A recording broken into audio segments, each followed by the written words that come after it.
I said, well, why can't I go to Harvard? They said, you're black. You're a gang member. You're a criminal. You're illiterate. You're from a poor family. And they told me all the reasons I couldn't go. And I went in my room, my cell, and I wrote out a list of all the things that I needed to do to get there. And I looked in the mirror. I said, what's inside of me that's stopping this dream from happening? And I started doing the work. And over the next 8 years, 20 hours a day, I worked. And on November 15th, 1999, they opened the door. They let me out. And in 2016, Dr. Charles Ogletree gave me my fellowship. And it was like the greatest day of my life. It was like, I made it. I did what people said couldn't be done. And my friends would call me from prison, yo, Dre, what's up, man? What's poppin'? I'm like, yo, I'm at Harvard. And I don't have to sneak in. They said, you really made it? They said, Dre, you made it? You're at Harvard? I said, yeah. I said, they gave me a little desk, I'm saying, with my little plaque and my name. There was like 4 of us at the desk, but I said it was my desk. So the other little kids were like, yo, he kind of scary, so they let me have that. This is mine. And I'm like, yo, I'm really here. And to have Charles Ogletree, Henry Louis Gates, Cornel West, Anthony Appiah as mentors didn't even make sense. It didn't seem feasible. That this poor little kid from the projects who grew up in a penitentiary, who had all the disadvantages humanly possible, was now sitting at Harvard University. And I said, what's your Harvard?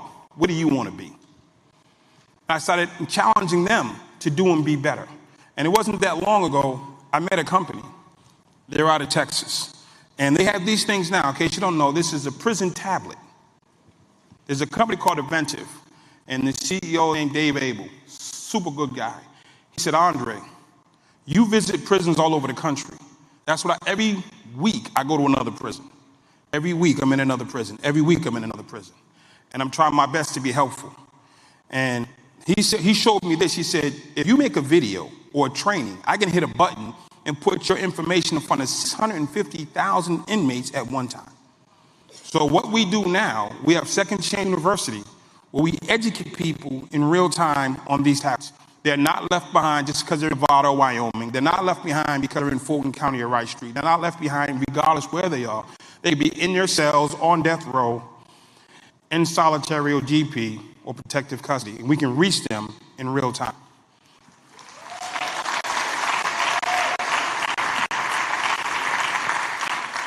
The reason I'm here is because I wanted you to know that I'm not the only one. I'm not. There are millions of people who are sitting in a cell waiting for the chance that I waited for. And that chance was a mentor with positive reinforcement and a guiding hand. Now, my first mentor was an Orthodox Jewish rabbi. He knew nothing about being black. I knew nothing about being Jewish. But he was a great teacher, and I was a great student. And he taught me how to be respectful, accountable, attentive, a servant leader, and I listened, and he taught. I got another mentor, and I got another mentor. I got another mentor. And I just kept getting mentors, and I kept enhancing my life. I never got a degree from Harvard, but I got skills along the way that helped me open companies and do things around the world. I've been over 30 countries already, and it's a phenomenal thing to have a passport and just jump on a plane and go. It's like, I can just do that. It's like, why not? And I say to my brothers, why aren't you trying to go beyond these 4 square blocks that you grew up in? They said, Dre, we can't go behind these 4 square blocks. This is where we're supposed to be. We're not welcome downtown because I don't have a suit. I don't have nice cufflinks. I don't have a tie. I don't have money to sit in there. I don't know how to sit. I don't know how to sit at the table around all these people. And it's time that we embrace our brothers and sisters. I remember I worked at a nonprofit that was attached to a church. And the church had prayed for 15 years to help gang members. And I came and I worked at the nonprofit. And one day the pastor said, how come none of you come to church? I said, we never been invited. So we got all this, yeah, bring your brothers in. So Sunday we had like 20 brothers upstairs in the vestibule. But then the deacon came in. He said, yo, Dre, what you doing? So we about to go to church with the pastor. He said, Pastor, hold on. Me, the pastor, and the deacon went down into the church. Stop music. He said, listen, we've been praying for 20 years for the brothers. We've been praying religiously and fasting religiously for the brothers. They're like this. They said, do we want them? They said, yes. They said, good, because they're upstairs.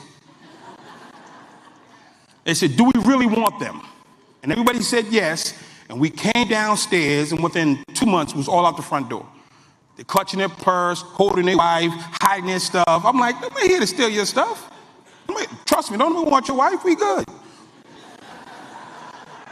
But they said they wanted us till we got there.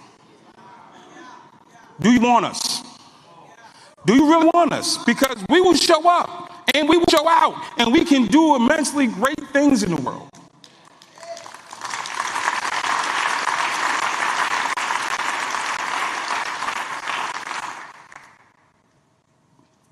This group, these people, Mr. Bryant, and all the people who are here, including yourselves, I appreciate you. But before I leave this stage, I'd be remiss to think that if there's 1,000, 2,000 people in this audience, not one of you has a struggling son, daughter, a struggling sibling, a struggling spouse. So if any of you are dealing with someone in your family dealing with depression, drug addiction, fentanyl, stressed out, and you're sitting here, you look nice, you dress up well. Y'all dress up well. But some of you were on the phone before you came in and talking about, is he okay? Is she okay? I got to go into this meeting. I'll be right back. I'll chat after lunch. If you are struggling in your family, let me help you. Before we go save the world, let's save your child. Because I got a saying, never jump on your own to save somebody else's.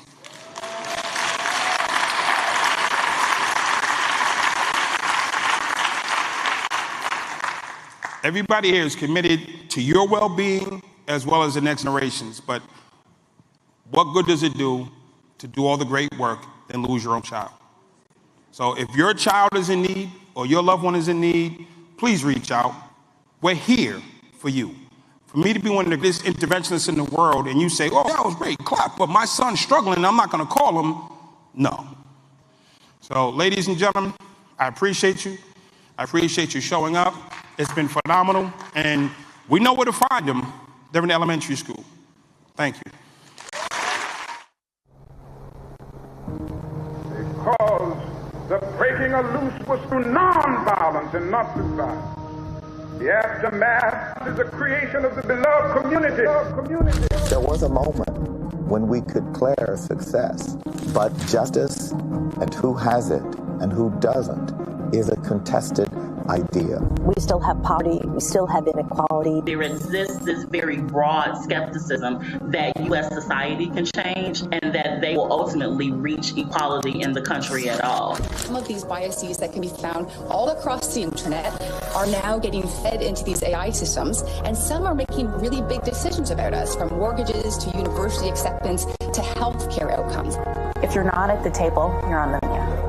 What happened to the village raising kids that look like me mentality? Thank you. And then 1 in 2 adults report miserable levels of loneliness. 3.5 million black families have a negative net worth due to debt. It's very difficult to be optimistic. As brutal as this sounds, get used to it. This is your country and you have to figure out how to live here. Dr. Bernice King, a global thought leader and CEO of the King Center. I don't want his words just to be alive in someone's mouth. I want them to be alive in their life. A.R. Bernard. A.R. Bernard. A.R. Bernard. Founder of the largest church in New York City. As leaders, we are facing many, many challenges, but you don't face them alone.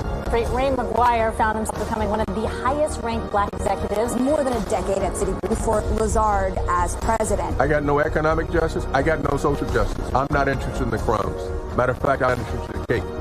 I'm interested in us owning bakeries. Dan Jones, founder of Three Machine Innovation Lab. It took a little bit of courage to break that logjam, and now it's broken. We have a responsibility where we do agree to work together hard. Ministry has poured millions into Port Alice neighborhoods. I don't want to just be inspirational and not transformational.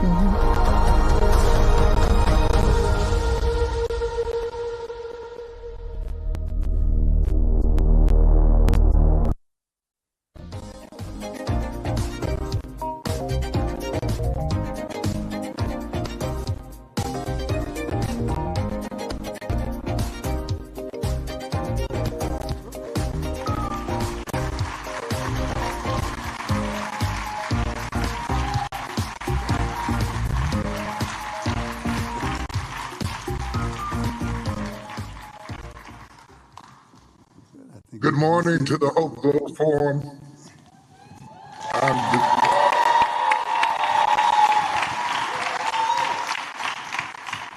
I want to greet and appreciate my friend John Hope Bryant for all of the amazing intellectual smorgasbord that he has poured out for us to consume. I have joined virtually. It was my intention to be there physically. I apologize, but I had a recent health incident that was a lot more serious than I initially thought that it was, and the doctors are not allowing me to travel as yet, but I was determined to stick my head into this opportunity and greet you and thank all of that know about it and that have been praying for me. I am on the road to getting better, and we're very well ahead of it.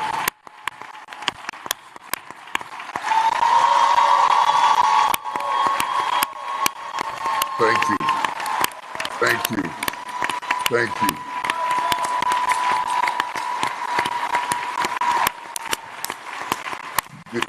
The old adage that helps for you, Bishop. Thank you, sir. I know you are. I can feel your prayers every day. The old adage that health is the new wealth, it takes on a whole new meaning when yours is challenged. And so I feel blessed and grateful just to be able to join you through this forum and just to greet you, and also to be so thankful that although I couldn't be there, my team is there, and I want all of my team, my executive team members and people that make up the TD Jakes group, not the Potter's House, but the TD Jakes group, which is our foundation, which is our real estate ventures, which is our TD Jakes enterprise, to just stand for a moment. And would you just give them a round of applause?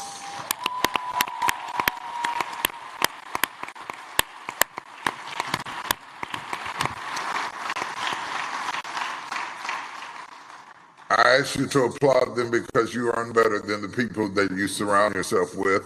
And although people like me often get the credit, we could not do what we do without the brain trust that we have available to us. And we're grateful for it. Speaking of brain trust, you have a brain trust on this stage that I was blessed with the privilege to handpick and that I've enjoyed a relationship with for a number of years to coordinate a powerful discussion that I believe is going to be life-changing and informative, and perhaps motivate you to go even further than you have already done and already gone.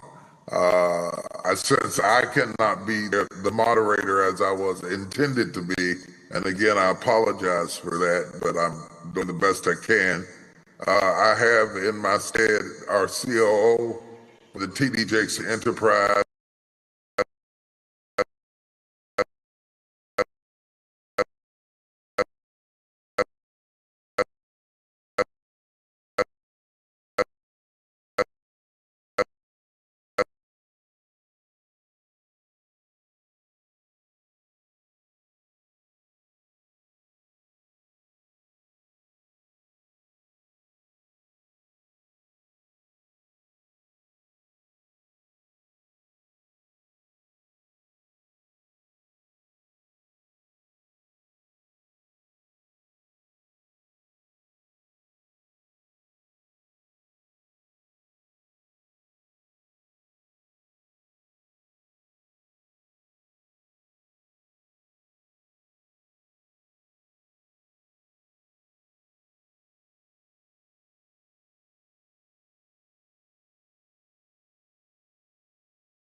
Love you, Bishop.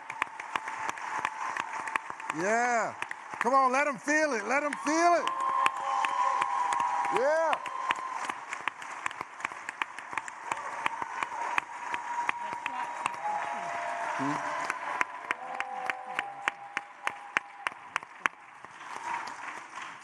So as Bishop already articulated, we have an amazing brain trust with us today to dive deep on the subject of the beloved community.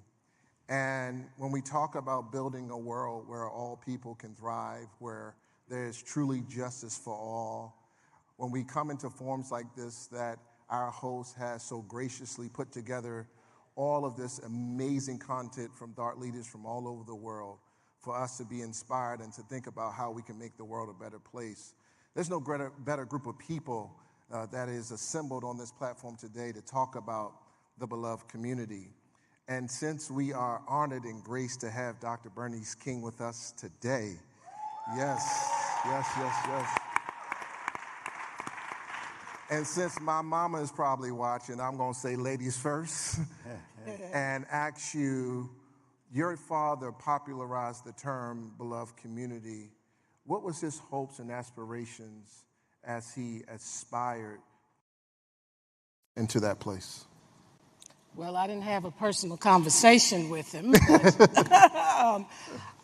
Just so everybody knows, a gentleman, a philosopher, American philosopher. I can't hear. And he is American philosopher, Josiah Royce is the person who coined the phrase beloved community. For him, it was an ideal. And so when my father came along, and obviously my father was very studious, studied a lot of philosophers and theologians, so came across this notion of the beloved community. He popularized it because in his first speech to the Montgomery Improvement Association for the bus boycott, he talked about the aftermath of nonviolence being redemption, reconciliation, and creation of the beloved community. For my father, it was not aspirational. It was aspirational for Josiah. For my father, it was a realistic vision because he felt that nonviolence was the means to achieve this inclusive human community that through love manifests in justice, equality, freedom, and peace. But there's recognition in the beloved community of the sacredness of all human persons and respect and for the dignity and worth of every person. And that respect has to manifest itself in our systems and structures. And there's an acknowledgement that there's an interrelatedness and interdependence to all human life. And so the acknowledgement of the sacredness of the human personality connected with this love, manifesting justice, peace, freedom, and equality was a part of his vision. But many people now use it as a term but don't understand. For my daddy, it meant that you had to study, embrace, practice nonviolence to get to that beloved community. Wow. Given that we are where we are in such a polarized society, how close or how far are we to that idea? It depends on who the person is. I think collectively we're still struggling. I think part of it is that we've become more materially focused than we have become spiritually focused. And what I mean by that is that we are the highest form of God's creation. And we have a capacity to elevate past what's happening right before us and to create a different dynamic. So when you look at the polarization that currently exists, there's a tendency for us to operate from a lower level and to try to get into the mix of all of that rather than to transcend it and try to pull people in. They call people out.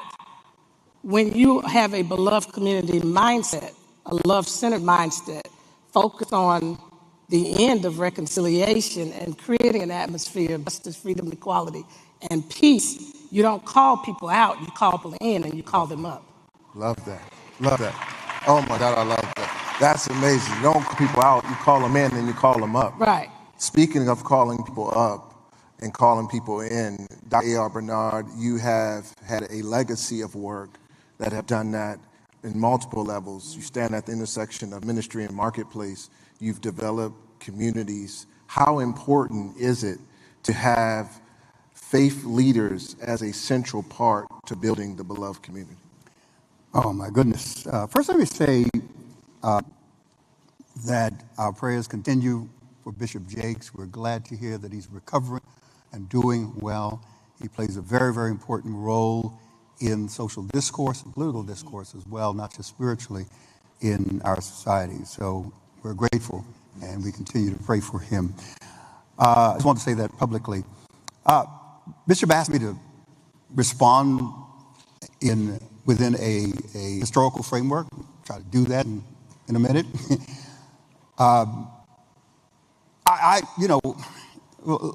me take it here. This decade, we celebrate the 100th anniversary of the Harlem Renaissance, which emerged in the 1920s.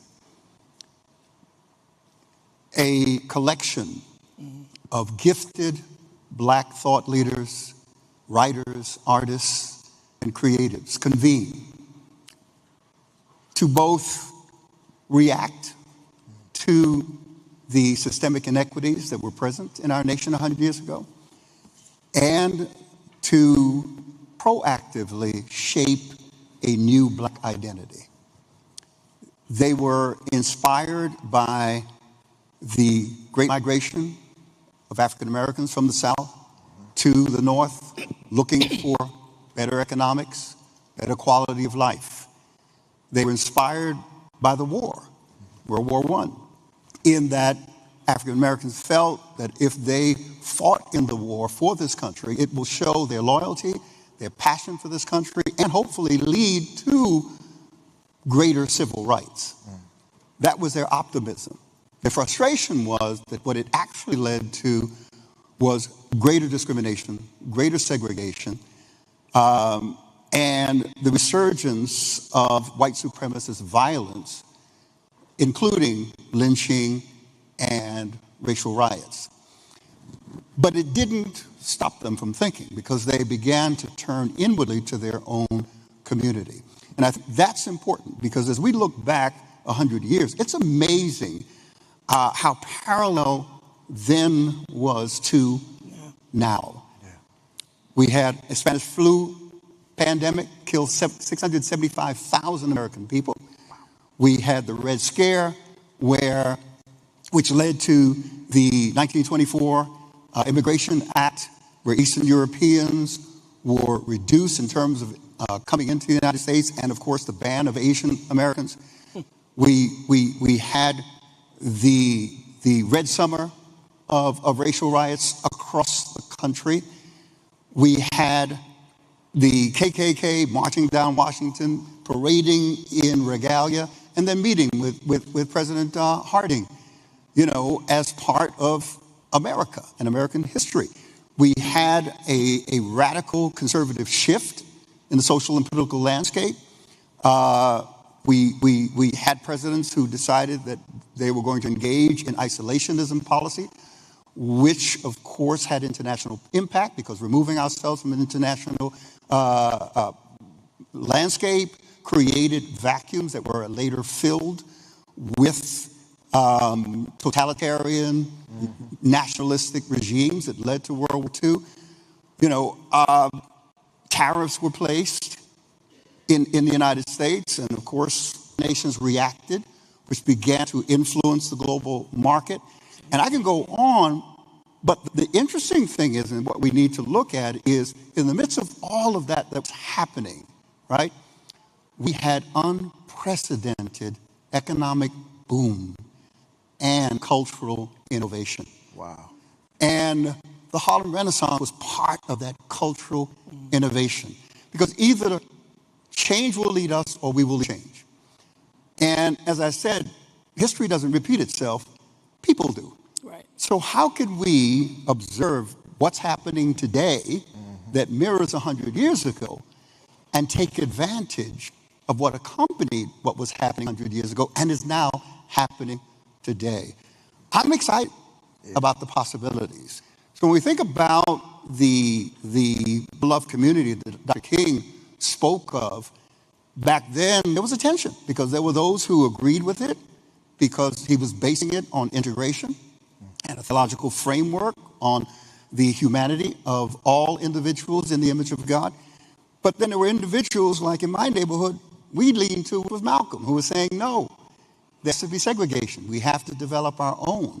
And I think what we realize along the way is that there has to be a both and solution. We deal with the personal transformation of the individual, but we also have to deal with the transformation of communities, and we have to deal with the systemic problems that perpetuate our marginalization within American society. Yes, love that, love that. Yes.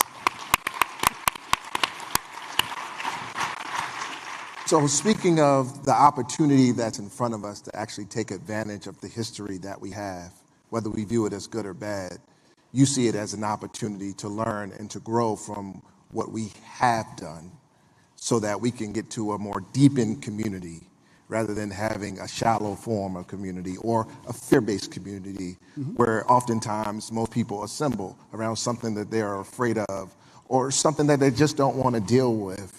But what you're suggesting is that we have the opportunity to have a more deepened community.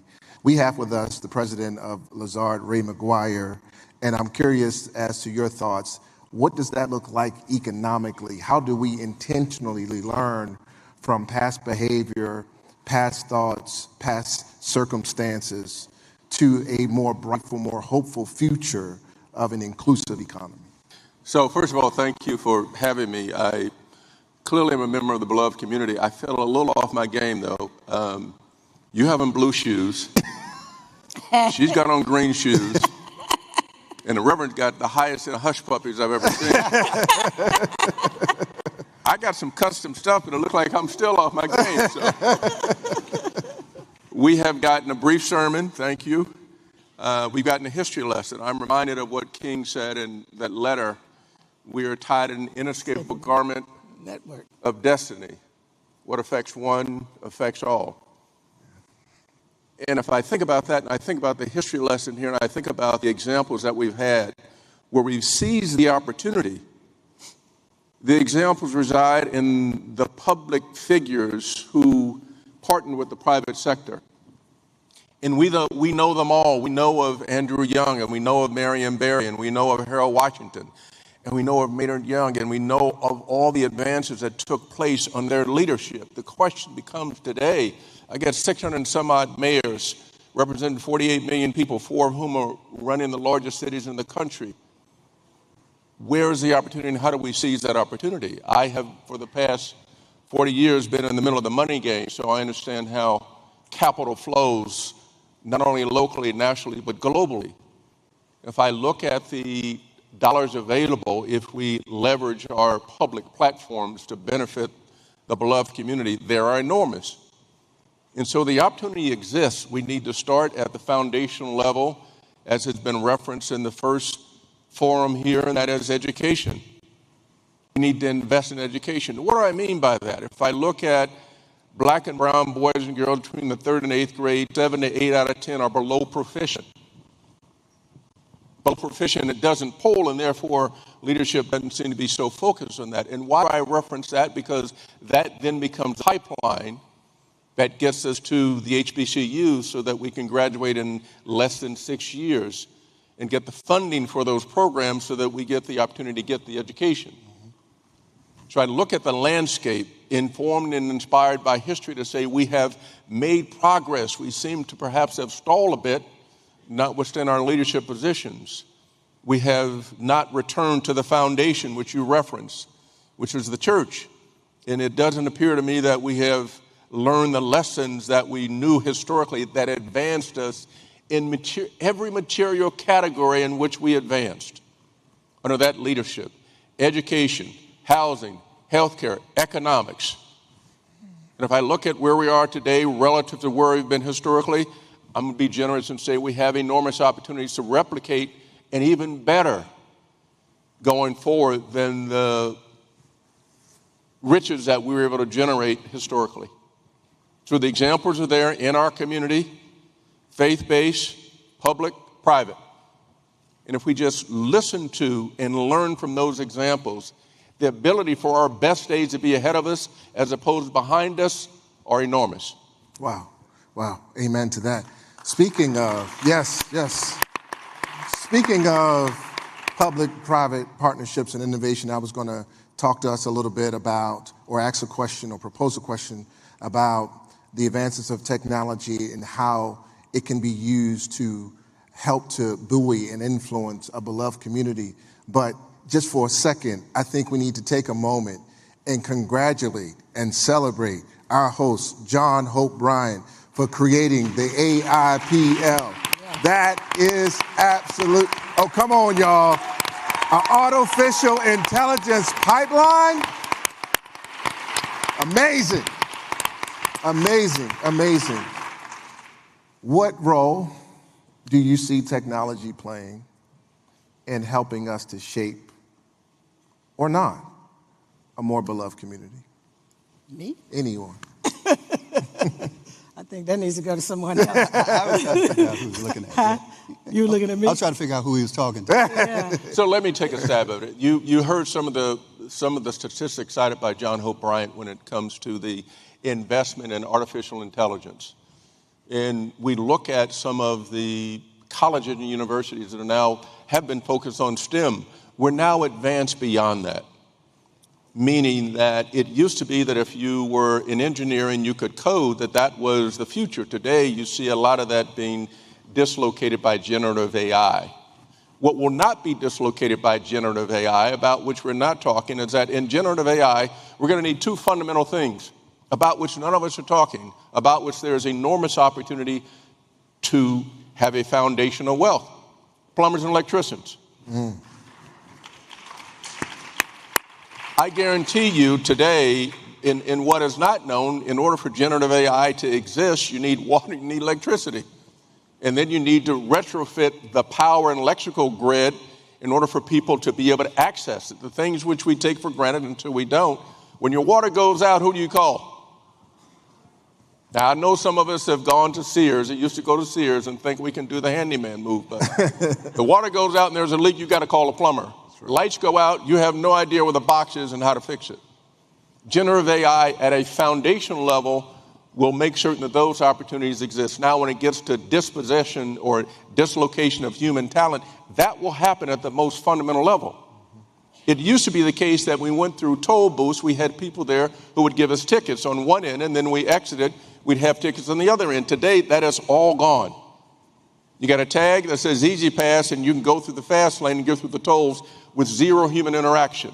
There will be other examples like that. Having said that, the more we invest in understanding and the more we educate the next generation who are digital natives as opposed to people like me who are digital immigrants, we can figure out how we exist here. The other is in generative AI. All of us, guarantee everybody in here has one of these machines. Everybody. Now, what will happen is the ability to access this and manage our lives in a more succinct manner than what we do today will exist on this. And so we have to figure out as a community, which is why the thoughtfulness behind the movement in generative AI that John Hope Bryant and others talked about at the initial forum, that thoughtfulness is something that we need to embrace. Get invested intellectually, educationally in generative AI, because otherwise it will move you, it will displace you in ways that we've not seen before. There's never been a moment in history where you've seen technology and the advent of technology have such a profound impact on how we think about ourselves and how we interact with each other. I'd like to affirm, please, what my brother Ray McGuire is saying, because we shovels in the ground in April, and we're working on the first 4 buildings, which is part of a $1.2 billion development project in Brooklyn. We're developing 10.5 acres. We're bringing 2,000 units of mixed income affordable housing, 130,000 square feet of retail and commercial space, 24-hour child care, which is a new incentive nationally. It's one of the largest program developments in the country. And what we found was just that, this whole body of individuals who are ripe to be HVAC carpenters, plumbers, and electricians across the country. So everywhere you go in these cities, you see all of these skyscrapers going up, you see all of these cranes active, but the question is, who is running these things? So what we did was add a trade school to the entire development program, and we're building it in such a way, I'm going to date myself here, but we used to have shop when I was in high school, and you could go to carpentry, you could go to electrical shop, you know, and doing it in that fashion, so the space is going to be industrial space that will house situations where each can actually engage hands-on in the work itself. We, as people of color, coming out of a period of a $34 billion crime bill that affected us and our black men negatively, who are coming out of prison and trying to go back into society, they currently need things like this to help them assimilate back into society in a helpful way. So these are the kind of things that I think we need to do and engage in. Let me just pause on that just to amplify that. $1.2 billion, 10 acres, the magnitude of that that's exemplary. And it doesn't happen across the board. You, the faith-based community, public-private partnerships, you're an example of that. And the more we can replicate that kind of best in class across the country, the more we elevate our population, the beloved community. Absolutely. Sorry. Yes. Go ahead, Dr. King. No problem. I want to take a stab at it from this angle. AI doesn't have a soul or a spirit. We do. Yes. It can help us if we are where we need to be spiritually, morally, and ethically. That's why I think the AI Ethics Council that John started, that I'm a part of, is so critical. Because one of the things my father cautioned us of in his book, Where Do We Go From Here? Chaos and Community in his World House, he talked about how technology and science had advanced us to a place where we have this wonderful connectivity, neighborhood-like connectivity. But where we have failed is we have not learned how to live together as brothers and sisters. And he went on to say, if we don't, we will be forced to perish together as fools. And he talked about how there's this great chasm that creates this problem of learning how to live or perish between technological advancement, ethical and moral advancement. So as technology is advancing, if we ourselves don't take deep introspection at who we are, how we see each other, how we relate to each other, how we live together, because we are still humankind. He said, if we don't keep pace and help to bridge that chasm, we will destroy ourselves in the very misuse of those instruments. Wow. Wow. Amen. Amen. Amen. Amen. So, in our closing thoughts, and this is for the whole panel to think about, to respond to, that type of intentionality around making sure our hearts, our souls, our minds keep pace with the current trends and transformational ways technology is changing our lives. If we're not doing it the same way, given that, here's the question, given that communities at times are not always formed intentionally. Right. Sometimes they are, and oftentimes they are formed because of unpredictable events, such as COVID, or historically, like the Civil Rights Movement, some catastrophe or some crisis that forces people to have a shared intersection. How can we intentionally build beloved community without having a crisis, but rather having the opportunity to see the benefit that we are stronger together than we are apart? Well, I think it takes leadership. You know, everything that we have seen that has progressed our world has come through leadership, and leadership with a critical mass of people. It's not everyone. The movement, contrary to what people saw on August 28, 1963, was not that many people, 250,000 or more people. The movement was a core group of people who had that intentionality, that commitment, and that practice of nonviolence, who helped to move the needle, and it influenced. So I think it really starts with people who have the courage in the midst of the status quo to stand out in that way and to combine and coordinate efforts, because there's a thing called Kairos moments. Yeah. That's what you were talking about. Yeah. So while we are creating the momentum with this collective, what we always fail to realize, as brilliant as we are as humankind, innovative as we are, productive as we are, there is still a God factor in this universe. And he is going to intercept, intervene, and connect to our efforts. And if we just believe that, that's what this whole principle of nonviolence, the sixth principle, is about.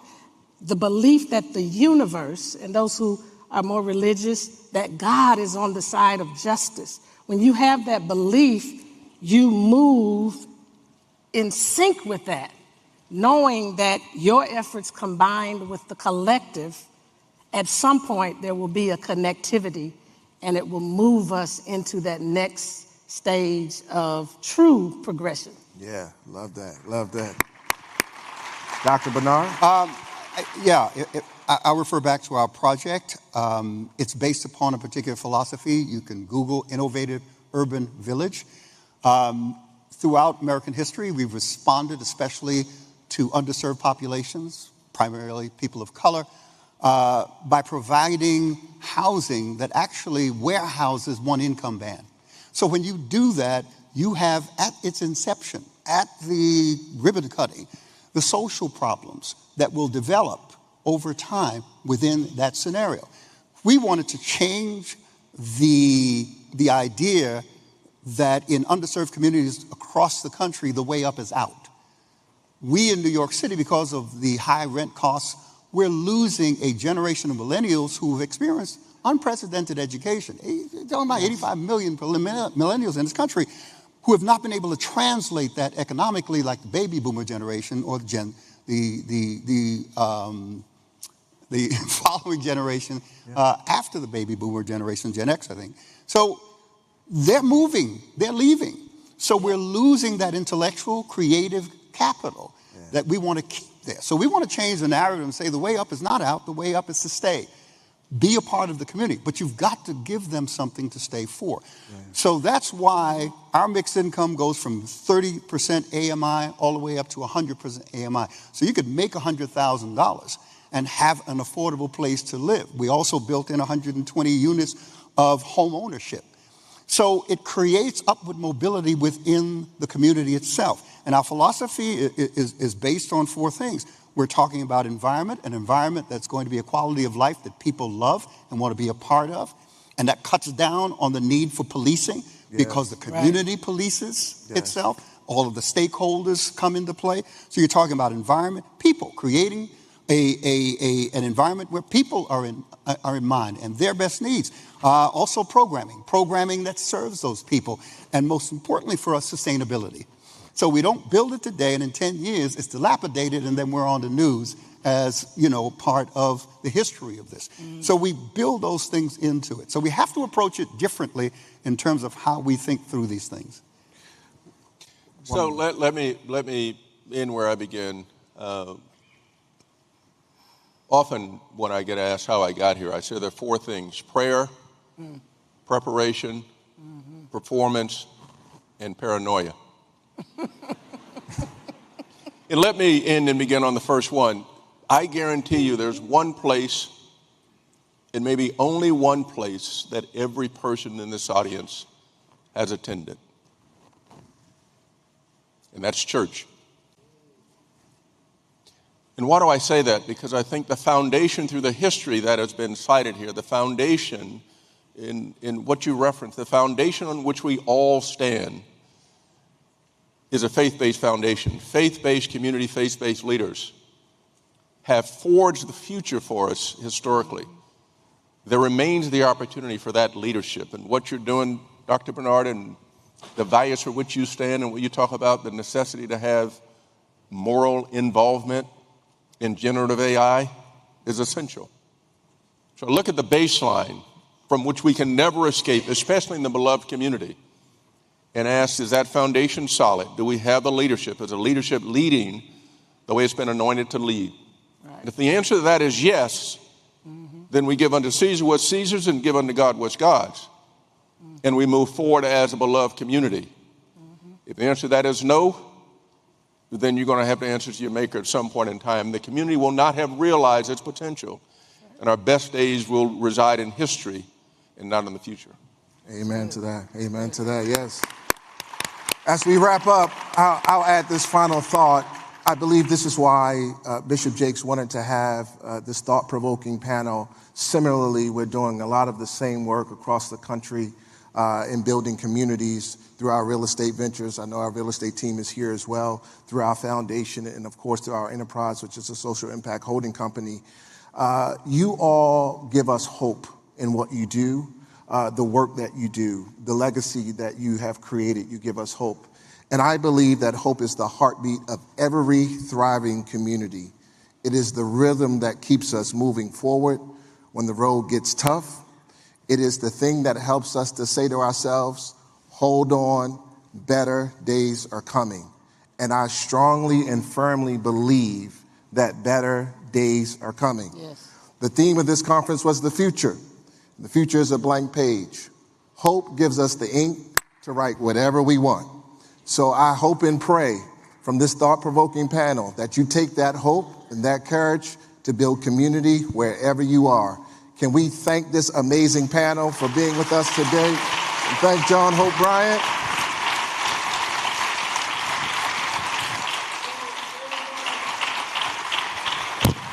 Everybody, this was brilliant. Reverend Bernard, hold on. Reverend Bernard, I was told by Bishop Jakes that you are a genius. You own New York. And everybody here now sees what he saw in you. Reverend Dr. Bernice A. King, the CEO of the King Center, which she does for free. She gets paid $1 a year for this thankless job.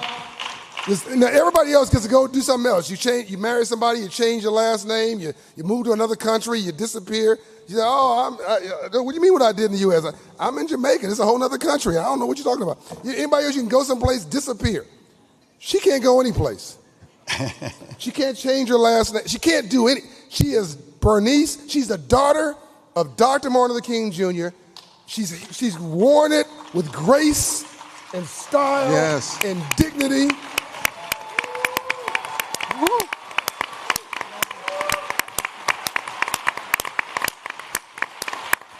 Folks want to criticize her. They want to criticize, I don't like this, I don't like that. Why don't you try being her? Couldn't do it for 20 minutes. She's done it her whole life. And that's a bad system. Yeah.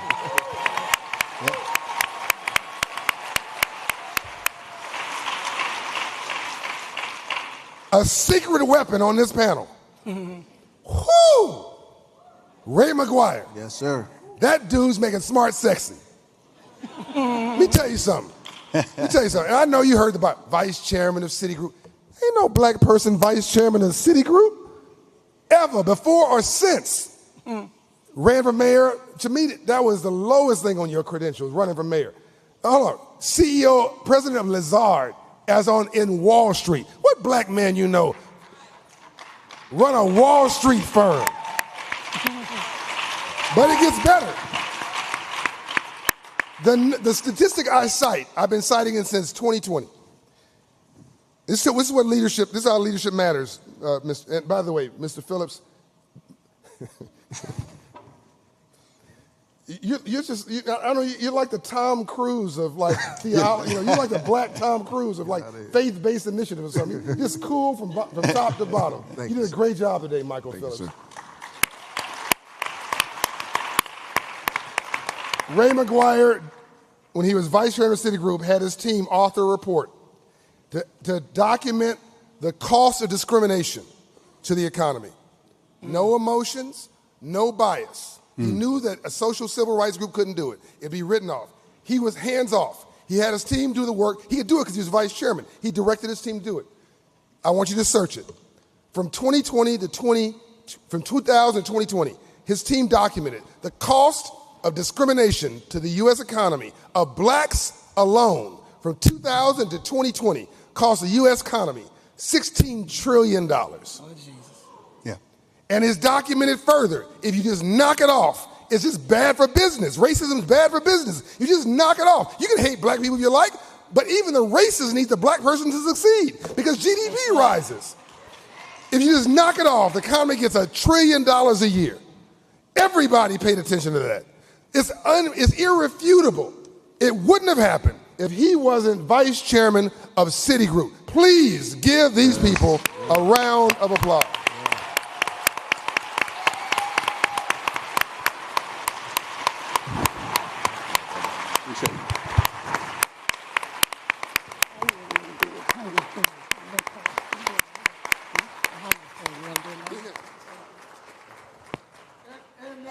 Can I say it now?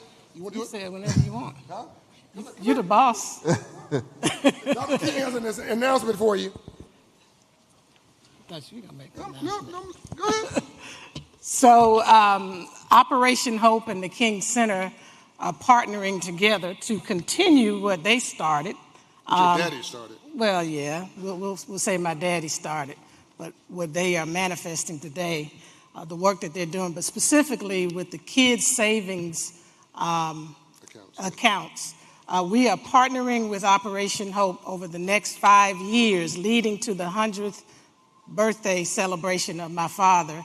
On the way, my mother's 100th celebration, and we're going to be we're being very ambitious with this.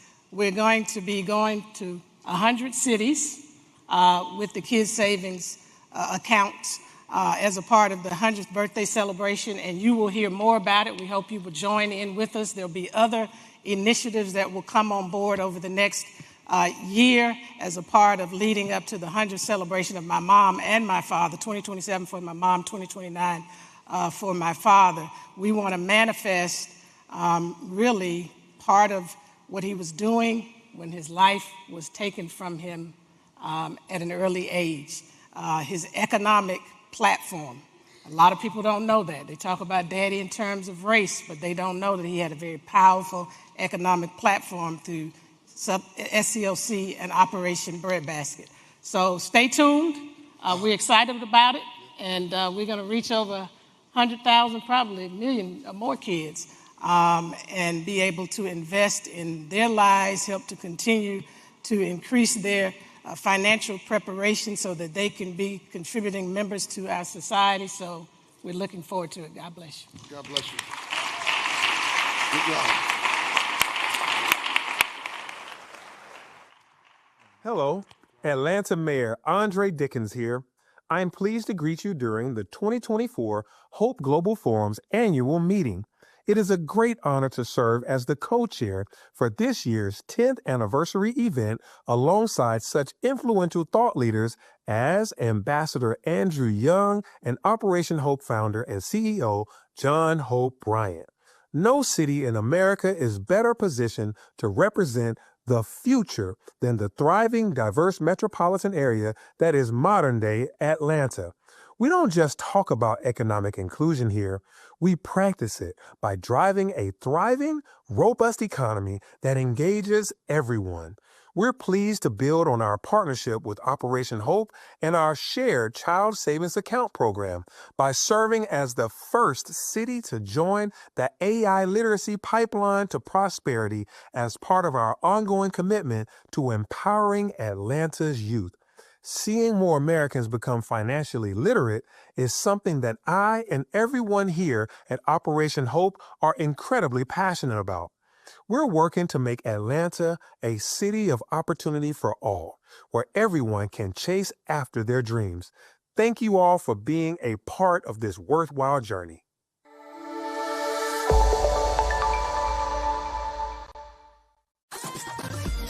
Ladies and gentlemen, please welcome the Chief Diversity Officer of Morgan Stanley, Sam Lillane.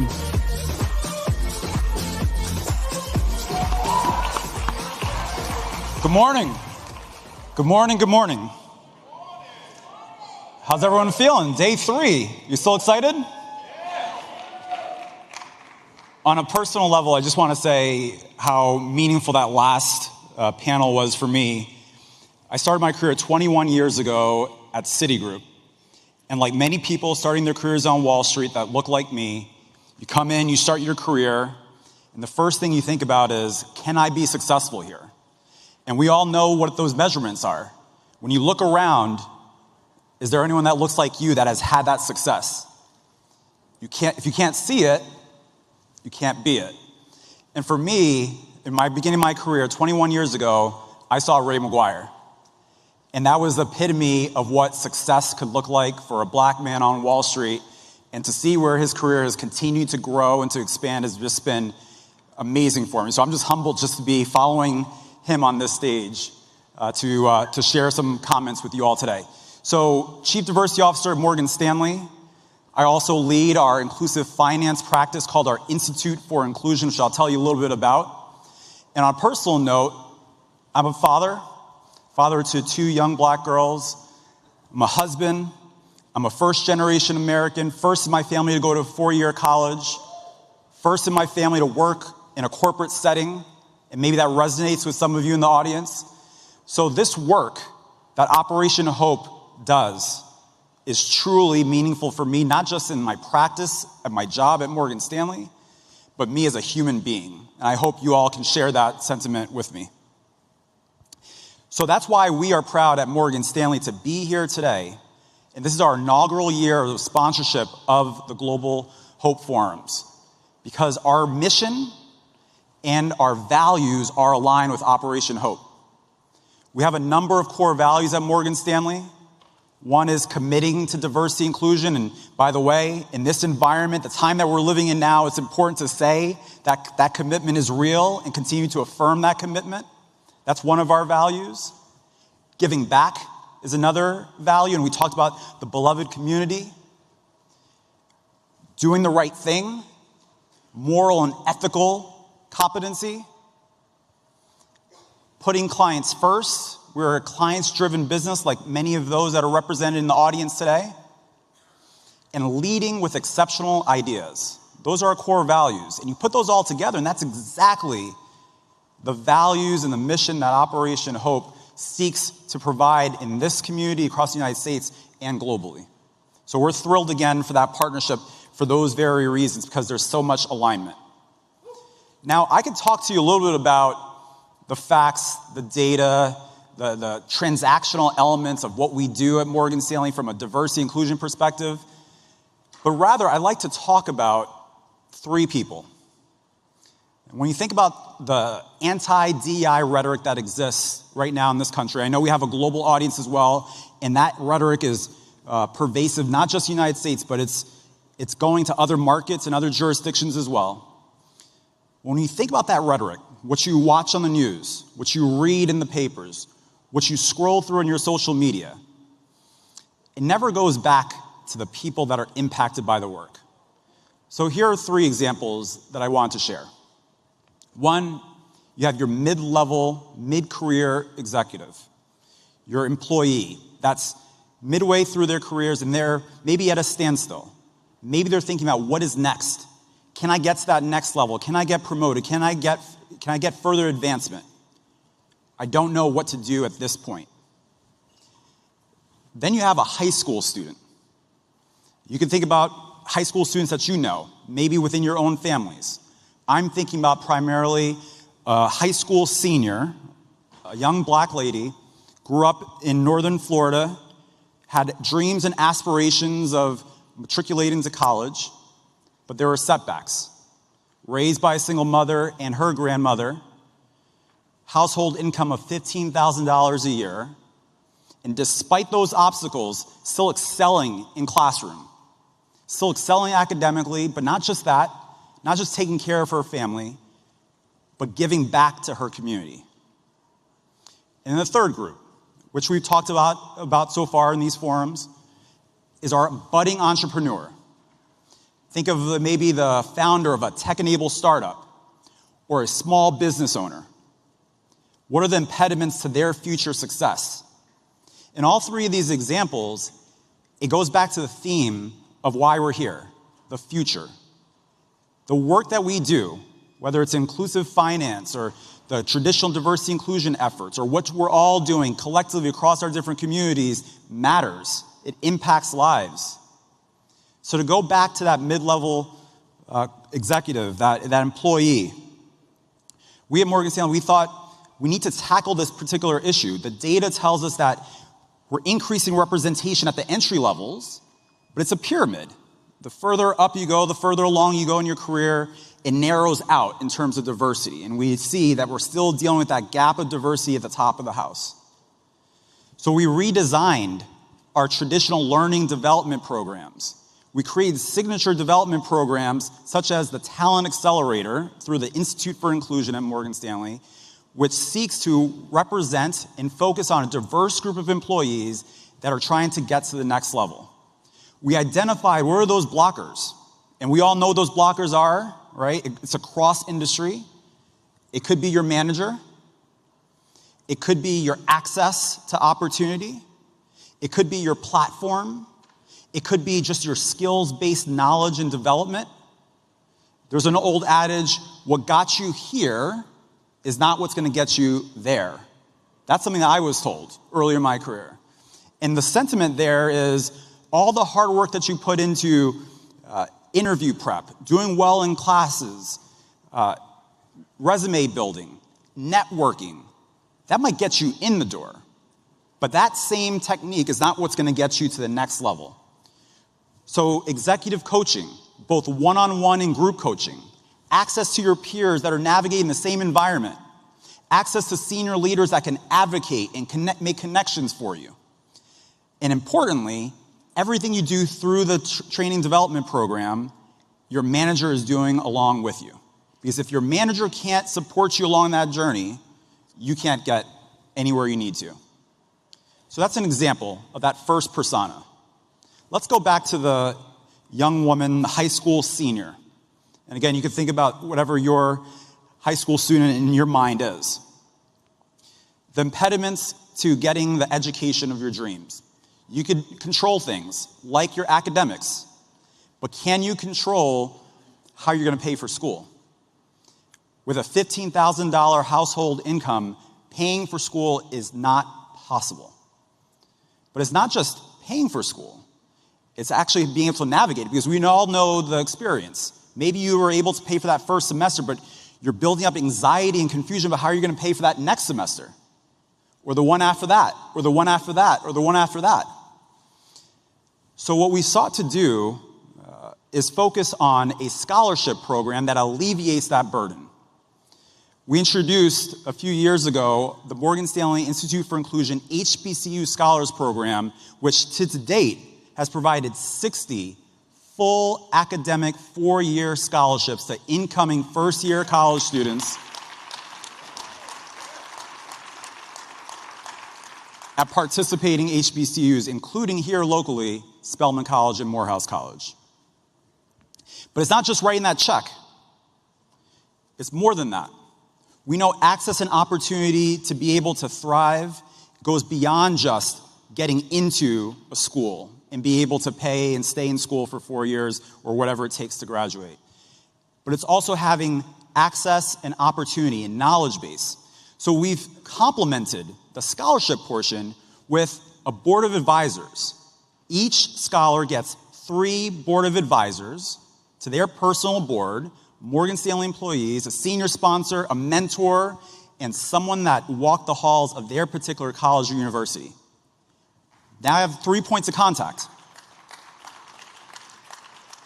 And then much to the theme of what we've been talking about today is understanding the future and the needs that you can build up and train and educate yourself on. We've complemented that with an education curriculum on subjects that we think these scholars need to know as they build out their future. Introduction to career preparedness. Introduction to Gen AI. Introduction to understanding mental well-being, mental health. Something that we historically have not talked about enough in our communities. And we supplement that through this group.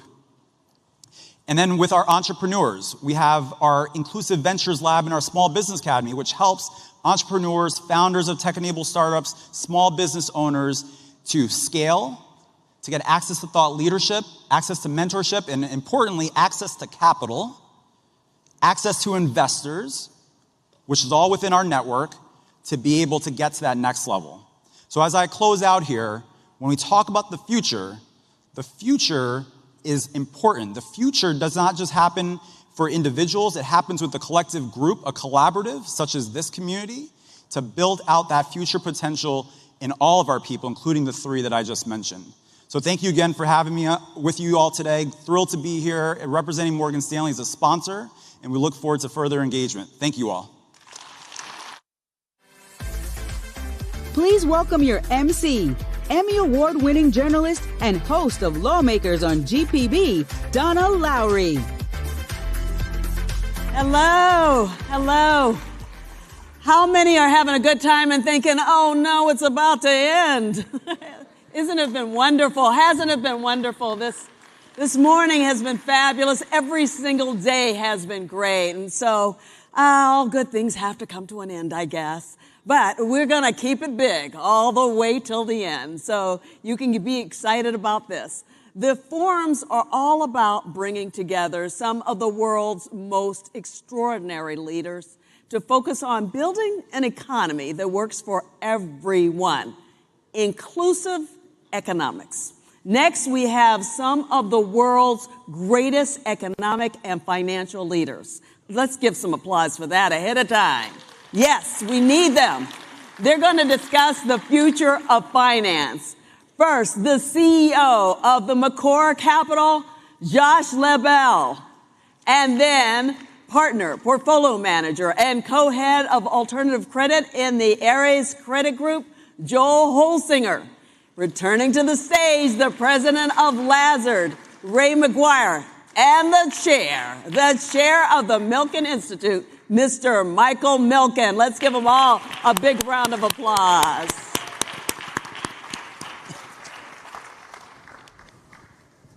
Well, good morning, everyone, and we are excited to be with you today. Uh-oh. Oh, here we go. I was in the back running something, and I just heard Michael Milken. Well, do you know who this is?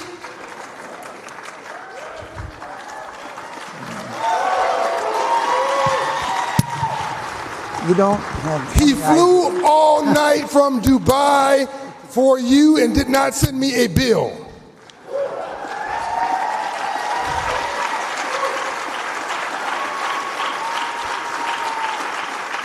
Michael Milken is the founder of modern finance. Michael Milken is the guy who financed Reginald Lewis, who is the Martin Luther King of Wall Street, the first black man to do $1 billion deal on Wall Street. Wouldn't have got the deal done if it wasn't for Michael Milken.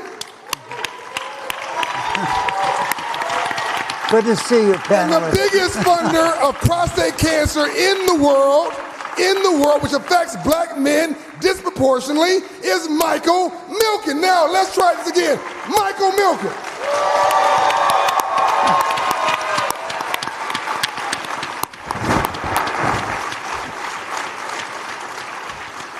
Well, good morning again. So we're going to see a short video with Maya Angelou talking to you about what the American dream is. And that American dream is something, ability to rise up not on who your parents were, not your religion, not whether you're a man or a woman or where you went to school, but on your own abilities. But our panel is very focused on access to financial capital to allow you to rise up in your lifetime and achieve everything you could achieve. Let's listen to Maya Angelou for a moment.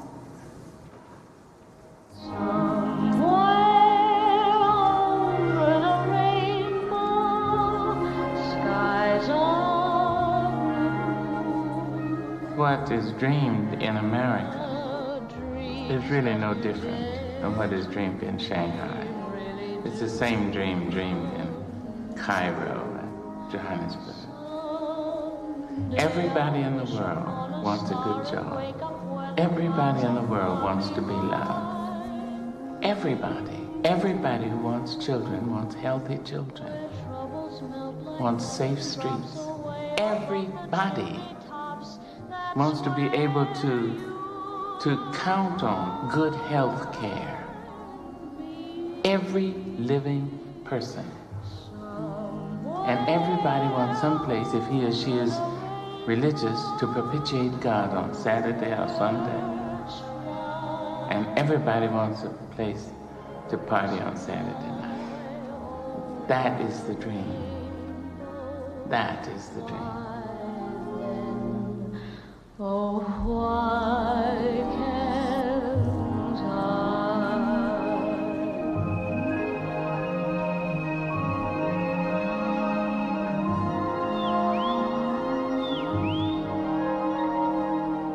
It may be, in fact, utterly impossible to be successful without helping another person to become successful. I don't know, but I don't think one can be liberated without liberating somebody else. I don't think so. My concern is not just about surviving. I will not live at any cost. But my attempt is to do better than just survive, but to thrive. And to thrive with some passion, some compassion, some humor, and some style. So that was recorded. That was recorded 34 years ago. And when you come to this new Center for Advancing the American Dream in Washington, across from the White House and Treasury, it's part of a 90-minute documentary created. So when you think about finance and capital, we're really talking about what is prosperity for you. And this is a formula I wrote down almost 60 years ago after the Watts riots in Los Angeles on August 11th, 1965. And it was really focused on the world's largest asset, human capital, your potential. That's your HC, social capital. And we needed a multiplier effect on that in order to understand, and that was finance. So we needed all these different forms of finance that could multiply these issues. And social capital is something you live with every day, whether it's the rule of law or property rights or universal education or healthcare, etc. And what people don't realize when we talk about finance is that financial assets, which are around 150 trillion in the United States, are very small compared to the value of social and human capital, which is estimated to be worth between 1,500 and 2,000 trillion. And so it's 10 times as more important, and it's 50 times the size of our economy. And so one of the things we are all focused on in the future of finance is the challenge here that you'll see where the United States has one of the highest average net worths in the world. It has one of the most lower average net worth, and then a large percentage of the population, as you've heard earlier today and during this week, has a net worth under 10,000. So how do we provide access to capital? Now, some of the programs happening today in private equity, which has become a very large part of our economy, approaching almost 20% of the employees, a lot of wages, they pay their employees more. They're launching new programs such as Ownership Works, where every single employee of the company gets ownership. And so we're seeing these opportunities. But as you know, everything is not equal in America. So if you were born in Charlotte, North Carolina, your chance to rise up from the lowest socioeconomic to the highest is substantially less than if you were born in Salt Lake City. And so your zip code should not determine your future.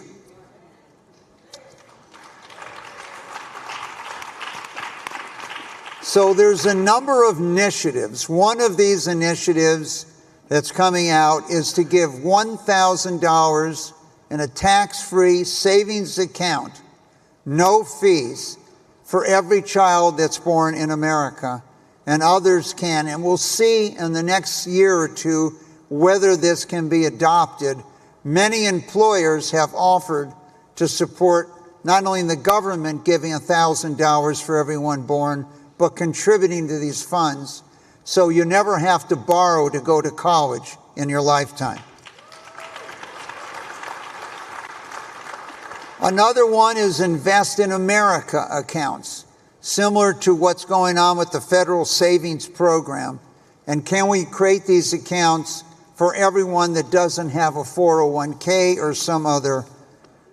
The ability to generate a rate of return on your money over time is exceedingly important here, in the sense that it isn't necessarily where you start. It's the rate of return and being able to compound this money tax-free. So you can see in 40 years, if you wanted to have $1 million, if you can get 12%, which many of the people on the panel sure you will get you today, you only need to put up $10,000. If you're getting zero and you're not saving money, you'd have to put up $25,000 a year. So these are, and once again, what is the American dream? We need to make sure is available to everyone. It's the dream of this land in which life should be better and richer and fuller for everyone, with opportunity to each according to your ability and achievement, and it involves access to capital.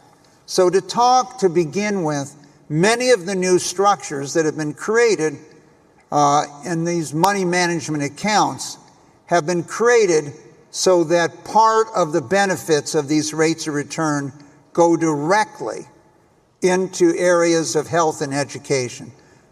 Joel, can you talk us about Pathfinder, where the idea comes from?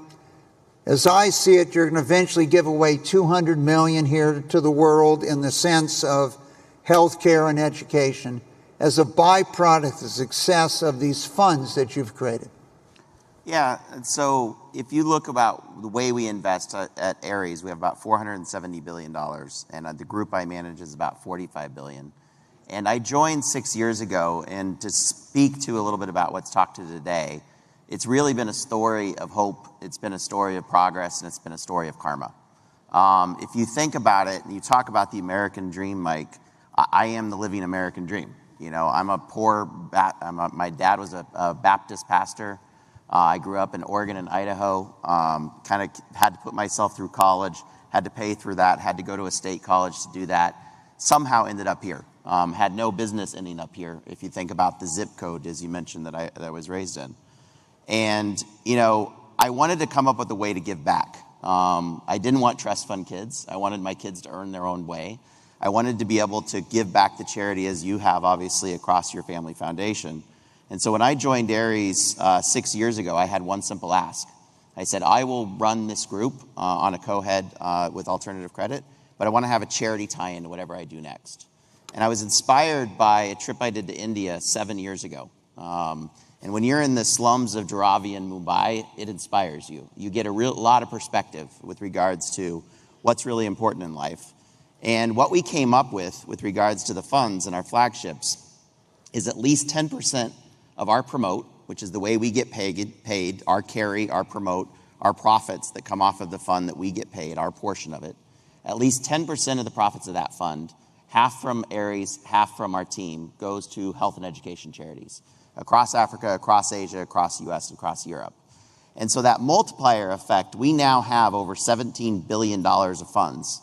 So that hope of this future, the progress with regards to what's going on across health and education, and it really does go to health inequity as well as education inequity, it's helping lift. You know, I was in Senegal last week for a board. I was inspired by Path Global Health, which is a board I've sat on for the last 7 years. And they do amazing work across vaccination programs across the entire developing world. And it's this mechanism that we think can do more. Because if you look at it, there's always, Wall Street's always been generous. You know, there's always been a generosity of individuals. There's always been generosity with regards to it. But there hasn't been a mechanism. There hasn't been that mechanism to give, that mechanism to kind of drive that. And so the reason I believe in karma is that our progress, we've been the fastest growing group inside of Aries. The growth we've had across our flagship funds has been amazing. I think is really attributed to that dream and that hope with regards to what we've ended up doing. So for me personally, the greatest decision, I always say the second best decision I ever made in my life. The first was, buying a drink for my wife 27 years ago. And we live in Atlanta, so of course she definitely could hear about this. So I look at it as from that standpoint, the second best decision or idea I ever had was this charitable tie-in, because it drives so much. Everything we're doing, every investment we're making is driving that impact and going that. And the numbers you're quoting, I can't quote because it's projections and SEC, but I will say we're just getting started. There will be more funds, there will be more capital. We're talking to a number of our peers at Blackstone and Apollo and others about doing the same thing, about making a pledge to kind of do that. And I think that those little ideas can turn into much, much bigger impact if you just build that mechanism that kind of drives that. Thank you, John. I think you're a shining light for much of this. But as we all know today, eventually your bank, your finance is going to be on your phone. And more of the world is digitized from this standpoint. So Josh, what will be the effect of the future of finance with this incoming administration on the future of digital finance? Sure. Well, thank you, Mike. It's a real honor to be here with all of you. And Joel, I have to just bond with you here for a moment. I'm a single child of a single father, first to go to college, raised in a small apartment. My dad started his business when he was bankrupt with my first bonus. If we met each other at 10, we'd have no idea where this thing was. I pinch myself every day. So it just underscores how important opportunity is. I think when you think of future finance, I'll limit my comments primarily to kind of consumer finance, Mike. With the incoming administration is committed to deploying and making available recent innovations in financial technology and in transaction and payments mechanisms. And all of these are designed really to lower transaction costs, lower barriers, and ease access. There are risks, but they're intent on doing it. So when we think about the policies that we've heard about with the incoming administration, everyone kind of knows crypto.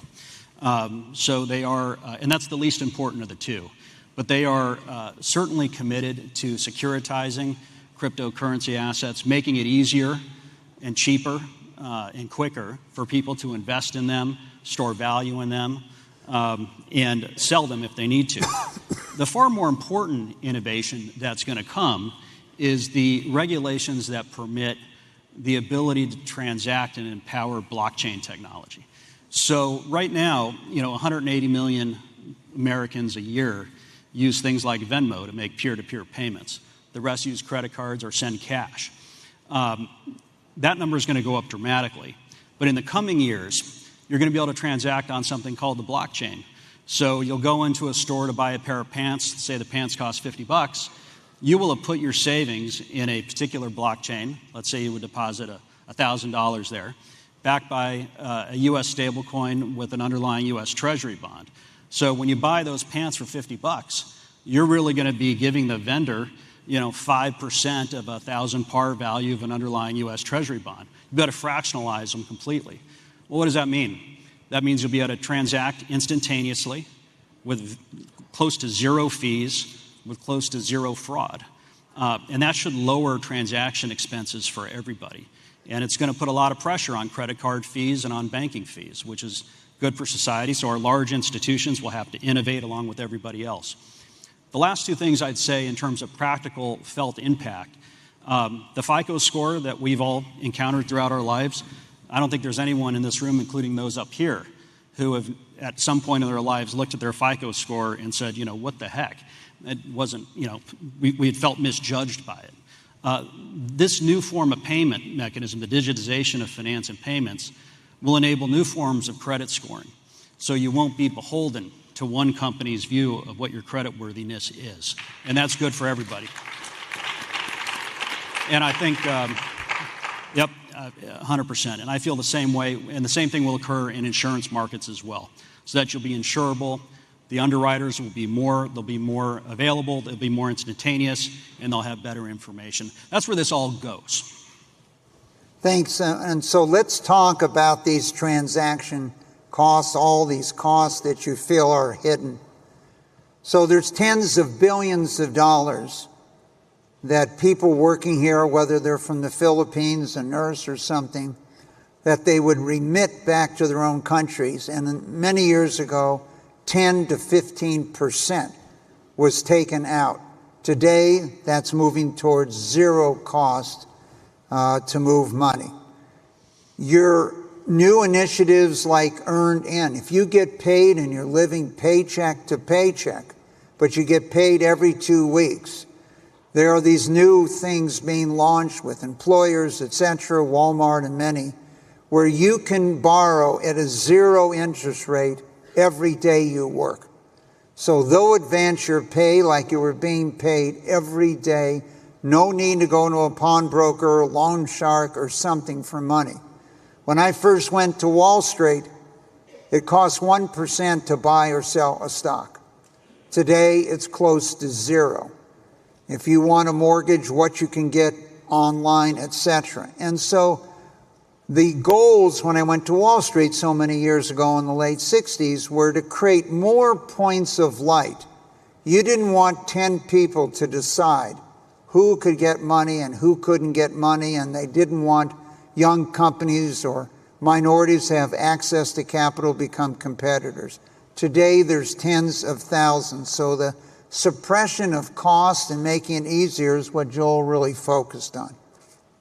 Now, Ray, I always used to think when I financed Reg Lewis back there almost 40 years ago that he was the Jackie Robinson of finance. Okay, yes, we committed $1 billion, and yes, you could be an African-American in America, and you didn't have to sell, you could buy. But after coming to the conference and our relationship today, I think people in finance, Ray, look at you as the Jackie Robinson of finance. So we know we're going to be moving increasingly digital. We know your banks. There's a lot of benefits of it, Ray. Kenya was one of the first countries in the world to pay people on your phone. The first reaction of the people that got paid is they thought they got a 20% raise. Now, why did they think they got a 20% raise? Because the foreman was taking part of their pay, putting it in his pocket before it went to them. Now it's transparent. There isn't any separation between your pay and what you're supposed to get paid. But there's a lot of issues to be addressed. If I have $250,000 in a bank account, I'm insured by the U.S. government after the Depression and what occurred. What happens to your money if it's sitting online in some account that you have? As finance becomes increasingly digital, Ray, how do you regulate it? Who monitors it? How do we address it? How do we protect it? So, first of all, Mike, thank you for your generous comments.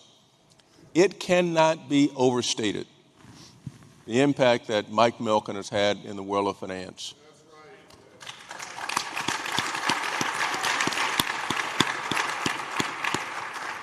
And I say that not only globally or nationally, but I say that locally, if it can be said locally, in the example of Reginald Lewis, on whose shoulders anybody who's black in the world of finance stand.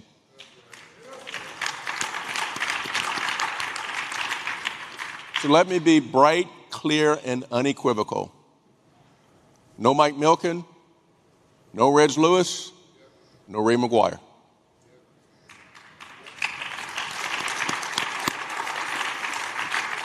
And so in a world that is what's been described here in a digital world, which we referenced in the first conversation, is one where access to capital will become much more available. The things which the community has not had access to, like investing in the stock market and being able to do this in a way to create scores, FICO scores, so that you can go from being a renter to a homeowner. Access to opportunity going forward exists today. It's going to exist in a much larger scale going forward. And much of that, which we've talked about here, the transfer of dollars, not only Venmo, Zelle within the U.S., but the ability to do what Western Union used to do. We had to go to the Western Union shop to make sure that you can make a $20 wire transfer or go to the loan person in the neighborhood, the payday lenders, in order to get access to dollars. That's going to go away. Access is going to increase. The question then becomes, today your dollars in a financial institution are guaranteed up to $250,000. So something happened in a financial transaction, at least you have a place to where you can appeal. The question that we'll have to address, to which today we're working on an answer, but we don't have an answer, is what happens if you're on your phone and you are in Bitcoin or blockchain technology and your phone gets compromised? What happens if you're an older citizen and you are on your phone and you try to transact and your phone gets compromised? Your dollars get wiped out. To whom do you appeal? And so as we go through, on the one hand, there's tremendous benefit. On the other hand, there's tremendous risk. And so the appeal that we have to make is to the public officials, who are the ones who are in many ways the arbiter to our daily lives, those leading government officials whom we put in office, to make certain that as this technology advances, that they have us at the center of how they're thinking about how it gets regulated, how we get protected, especially how this community gets protected. Because as we know, they got a whole bunch of hustlers out there. And the hustlers know exactly how to take advantage. And moving forward, we got to be mindful of the hustlers as well as mindful of the opportunity. The payday lenders will go by the wayside, but there's going to be others who are digitally savvy who can take advantage. And so while there are going to be advances, which are material, which are significant going forward, we also need to be mindful of the risk, Mike. Thank you, Ray. So important. So one of the things that's occurred and we fought for over the last 55 years has been this concept of securitization. And why is securitization so important? One, it spreads risk. So I'm not making just your mortgage loan. I'm buying a package of 1,000 or 10,000 mortgage loans. And the other thing securitization brings is you can't discriminate if you don't know whose loan you own.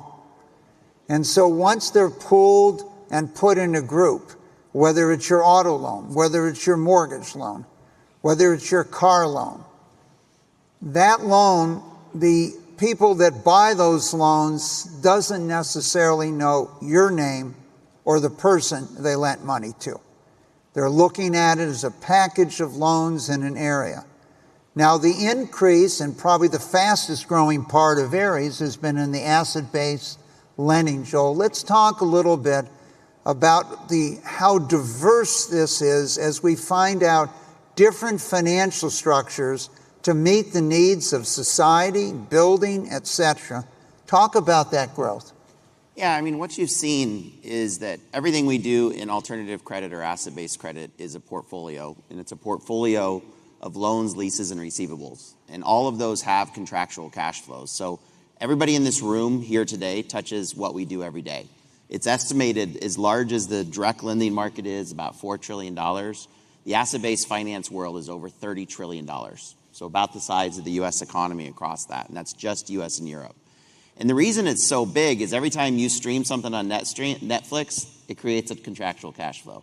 Every time you're doing something on Spotify, every time you leave, if you own a house, your car, all of those things are creating these loans, leases, and receivables and these contractual cash flows.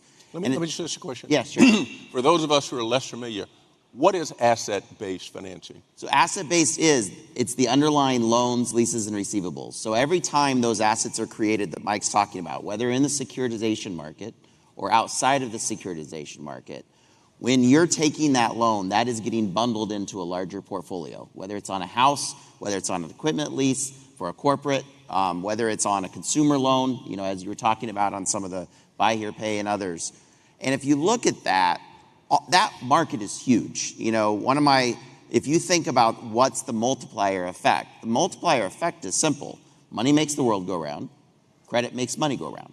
Okay, Joel, let's repeat that because it's extremely important that we discuss why does credit make the world go round? Every asset in the world is valued by credit.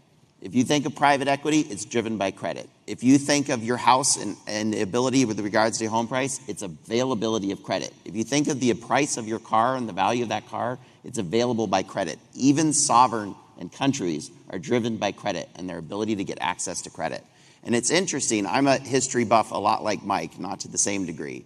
But if you go back in 10,000 years of written history, really the last few years, Medici and others created what you guys both started at in the bank and I started at Citibank, which is banks. And the money multiplier that always drove credit was banks. And that really changed, as Mike mentioned, in the 70s with securitization and really didn't get going until Mike and others of the foundations in the 80s. And the reason it's important is if you look at the market today, there's not a pillar. It's not just banks.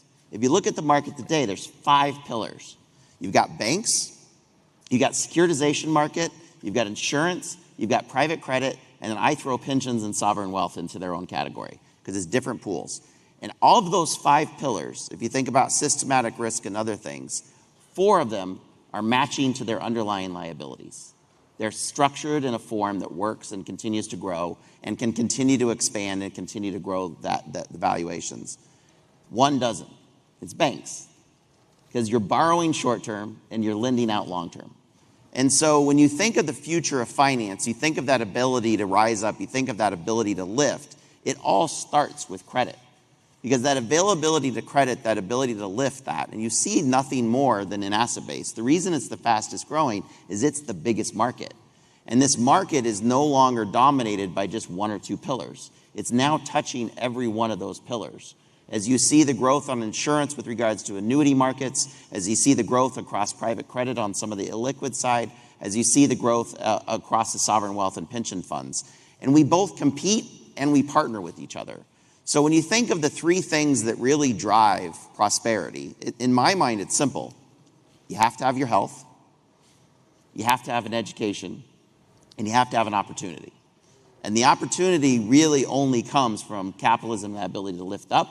And if you think of the core of what capitalism is, it's credit.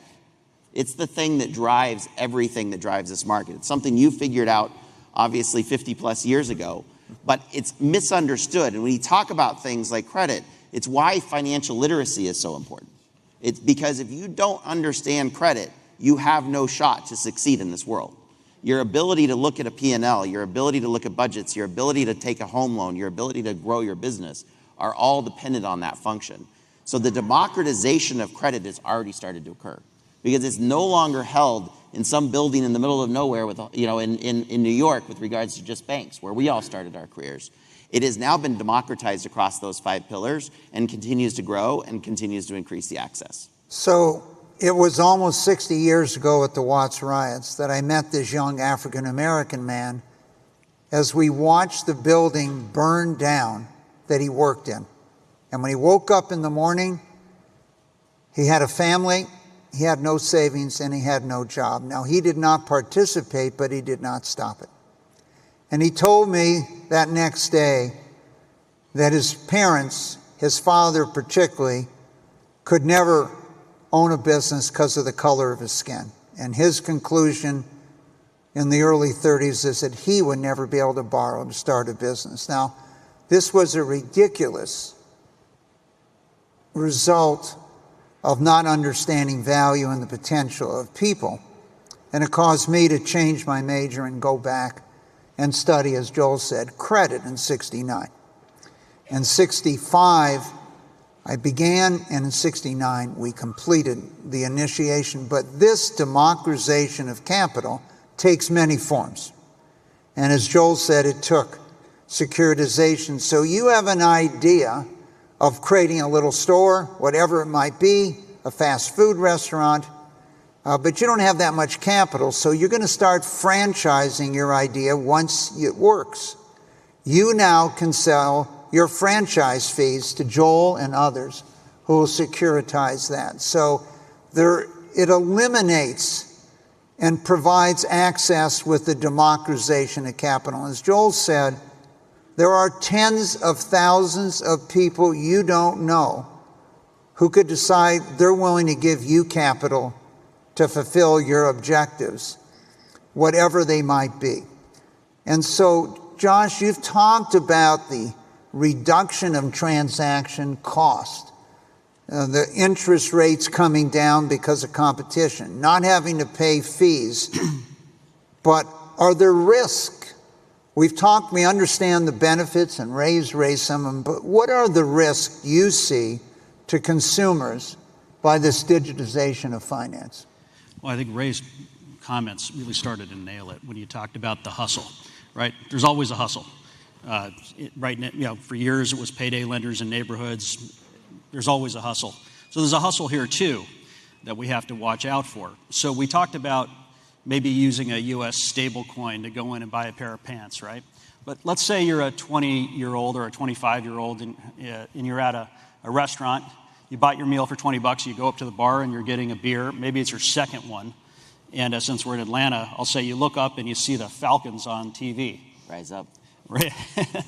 And just as you're making your payment with your payment app, right, which you're now going to be using, an ad pops up and says, do you like your Falcons? Are you loyal to them? Rise up.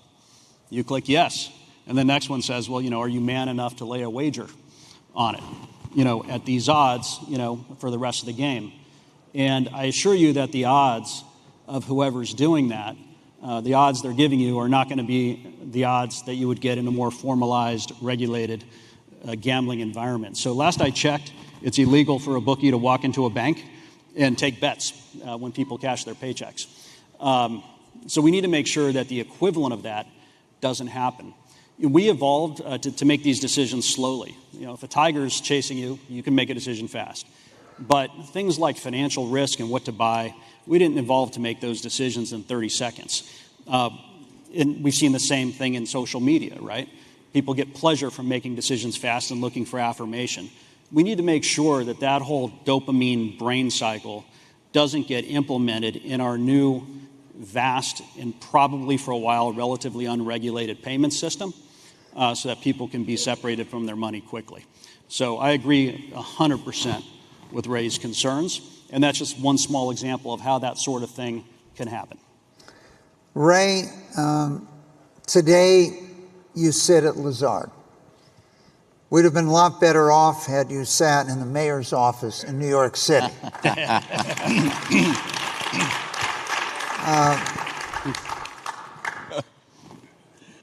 What is it like with the level of people? We've been very focused at the Milken Institute and programs and internships for students that are going to historically black colleges. When I went to business school, maybe 5% of the class at most was women. Today, more than 50% of leading business school, law schools are women.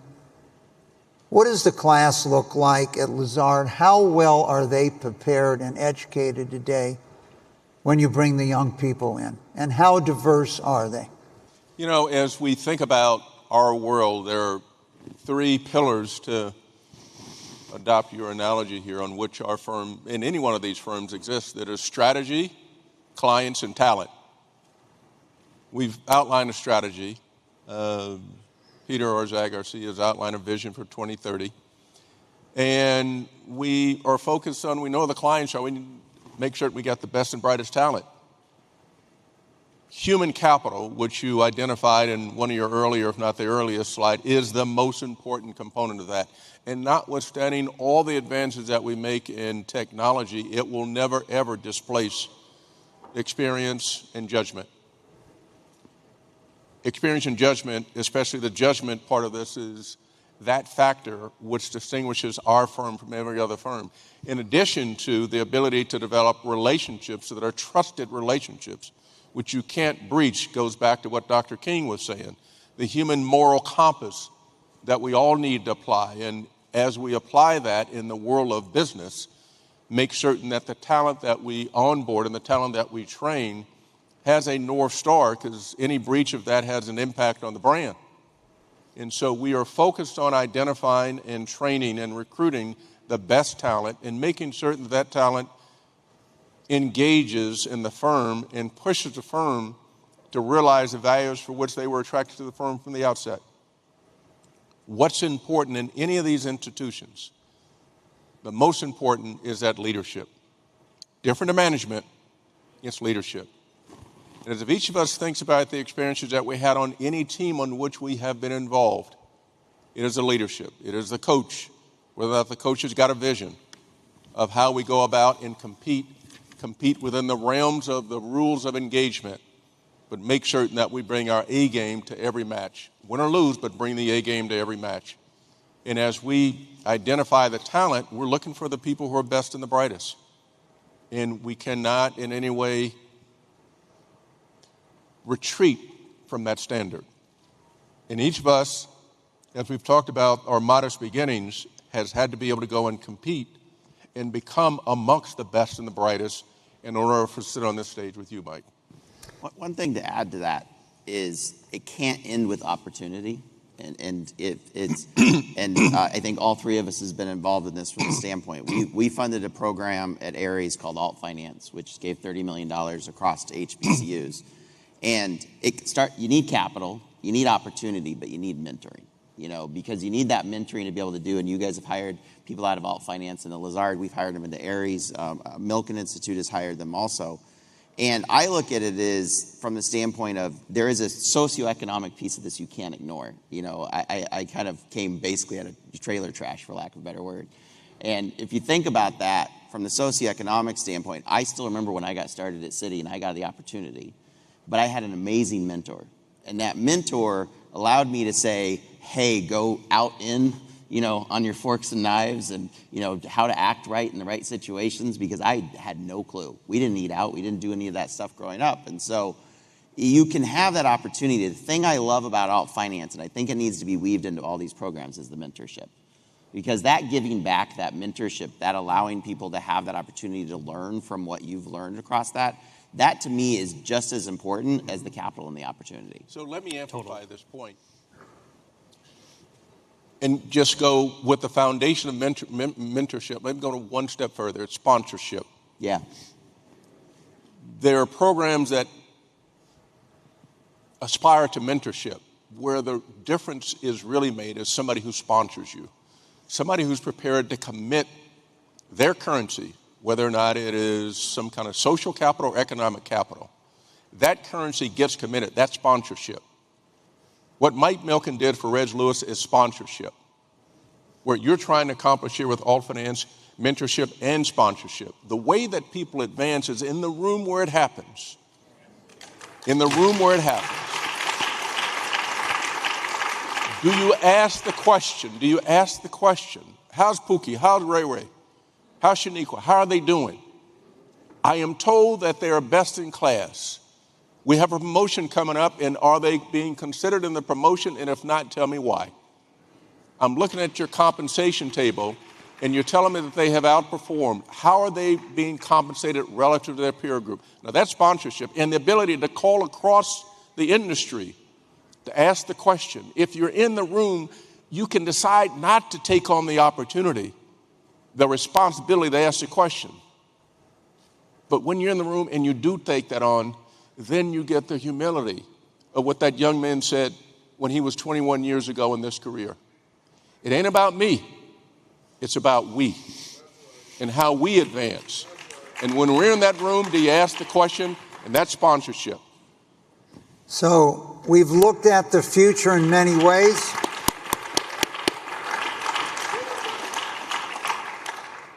And it's so interesting because we're here at a conference that uses the word hope.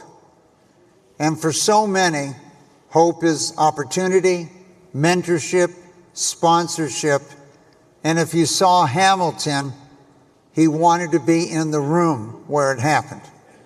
And so we are in the room today where it's happening with a mission of financial literacy for all. So thank you for joining us today, panelists. Thank you. This is Governor Brian Kemp. On behalf of the state of Georgia, I want to welcome you to Atlanta for your 10th annual meeting. As the #1 state for business, we have prioritized creating jobs and opportunity for all Georgians. Whether that meant cutting red tape to ease the burden on entrepreneurs and small business owners, or returning billions in tax dollars to the hardworking people of our state, we have taken action to support Georgians. I know you share that commitment to opening doors for all, a commitment that will help inspire future generations and connect our people with pathways to success. I hope you leave here with a renewed dedication to promoting growth and opportunity for all. Enjoy the meeting, and God bless.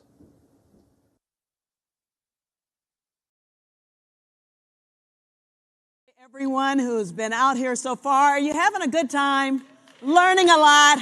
It's almost like, who wants it to end? We don't want it to end. Well, the good thing is there's so much more great stuff coming up. I hope that all of the incredible guests are getting to you the way they are to me. They're changing lives. Operation Hope is changing lives for thousands of people each year. And next, we are honored to have the former U.S. Congressman, the former Director of the Consumer Financial Protection Bureau, and former White House Chief of Staff, the current co-chair of ACTM, the Honorable Mick Mullaney. Yes, he is joined by Marian Phillips of the U.S. News and World Report and the co-chair of the Hope Global Forum's. Please give it up for the legendary Ambassador Andrew Young. Where's Andrew?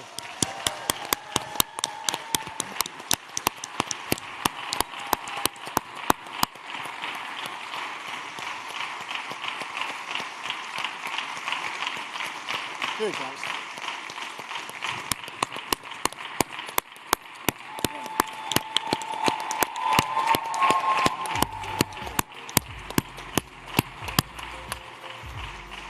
By there? Yep. Very good. Good to see you. Thanks for doing this. You got it? Okay. Come on, young man.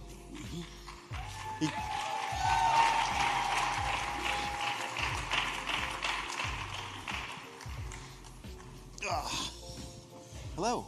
Very good. It's good to see you again. What is this, afternoon? No, it's good morning. We're glad to be here with Mick. Yeah, it's still morning. I had to check too. Okay. We're glad to be here with Ambassador Young and Mick. And let's just talk a little bit about the future of economics and the economy regarding or related to growth. Both of you served in Congress. Both of you have had high-level administrative and executive roles. And so the first question for both of you is very simple. What's going on and what's the state of the economy? The economy is at risk. It's doing well, I think it's doing better than I think a lot of us expected. Inflation is coming down. I think it's going well. The risk, however, is the debt. There's no question about it. If I could wave a magic wand and do one thing here today, though, it would be I'm really excited about what the president's doing with Elon Musk. I know it sounds crazy.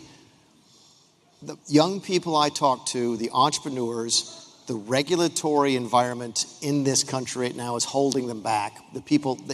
Young people have a desire to create, a desire to grow, or a desire to be adventuresome. And I can't tell you the number of them have come to me and say, look, it's just too hard to start a small business. I'm not talking about big tech firms. I'm talking about folks with billions of dollars. I'm talking about folks that want to open a restaurant or start a small business. And if we can fix the regulatory environment, I think that's one of the best things we would be able to do. We can talk about the $36 trillion of debt another time because it's just too depressing this close to Christmas, and focus on things we can actually do between now and, say, the next couple of years. Yeah, I think you're right when you consider that 90% of our businesses are small businesses. Ambassador Young, what's the state of the economy? Well, I think it's very, very good. Yeah. And but I'm looking from Atlanta. Mm-hmm. And one thing about Atlanta, but it's probably true of a lot of cities, that we go back to Maynard Jackson and the airport. Mm-hmm. And that airport now is the busiest in the world. We didn't use any government money in it. We went to Wall Street and bought tax-exempt municipal bonds. I think it's about $17 billion that we've put into it, but no city money, no state money, no federal money. It's all operated on Wall Street, and the city in cooperation with whatever airlines happen to be growing. It's mostly Delta now because Delta was around when Eastern went under, and they bought up all the gates that Eastern had. And so we have, if Georgia Tech is one offset point behind Georgia, that might mean we have the two best football teams in the country at the collegiate level. I'm saying that I look at things from here because this is where we have the controls. Mm-hmm. And the federal environment is necessarily good, and if we can slow down or stop some of these wars and put money into development rather than into destruction. And I think that that's liable to happen. I always,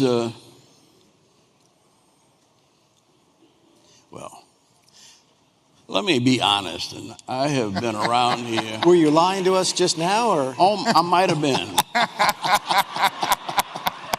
And I might have been because I tell you what my hopes and dreams are. And they're always for the best. But having been a mayor and a congressman, I know, what is it, snafu? Remember that term? I know what it means, yes. We can't say it on stage, but yes. But everybody, ask your neighbor what snafu stands for. Just don't say it out loud.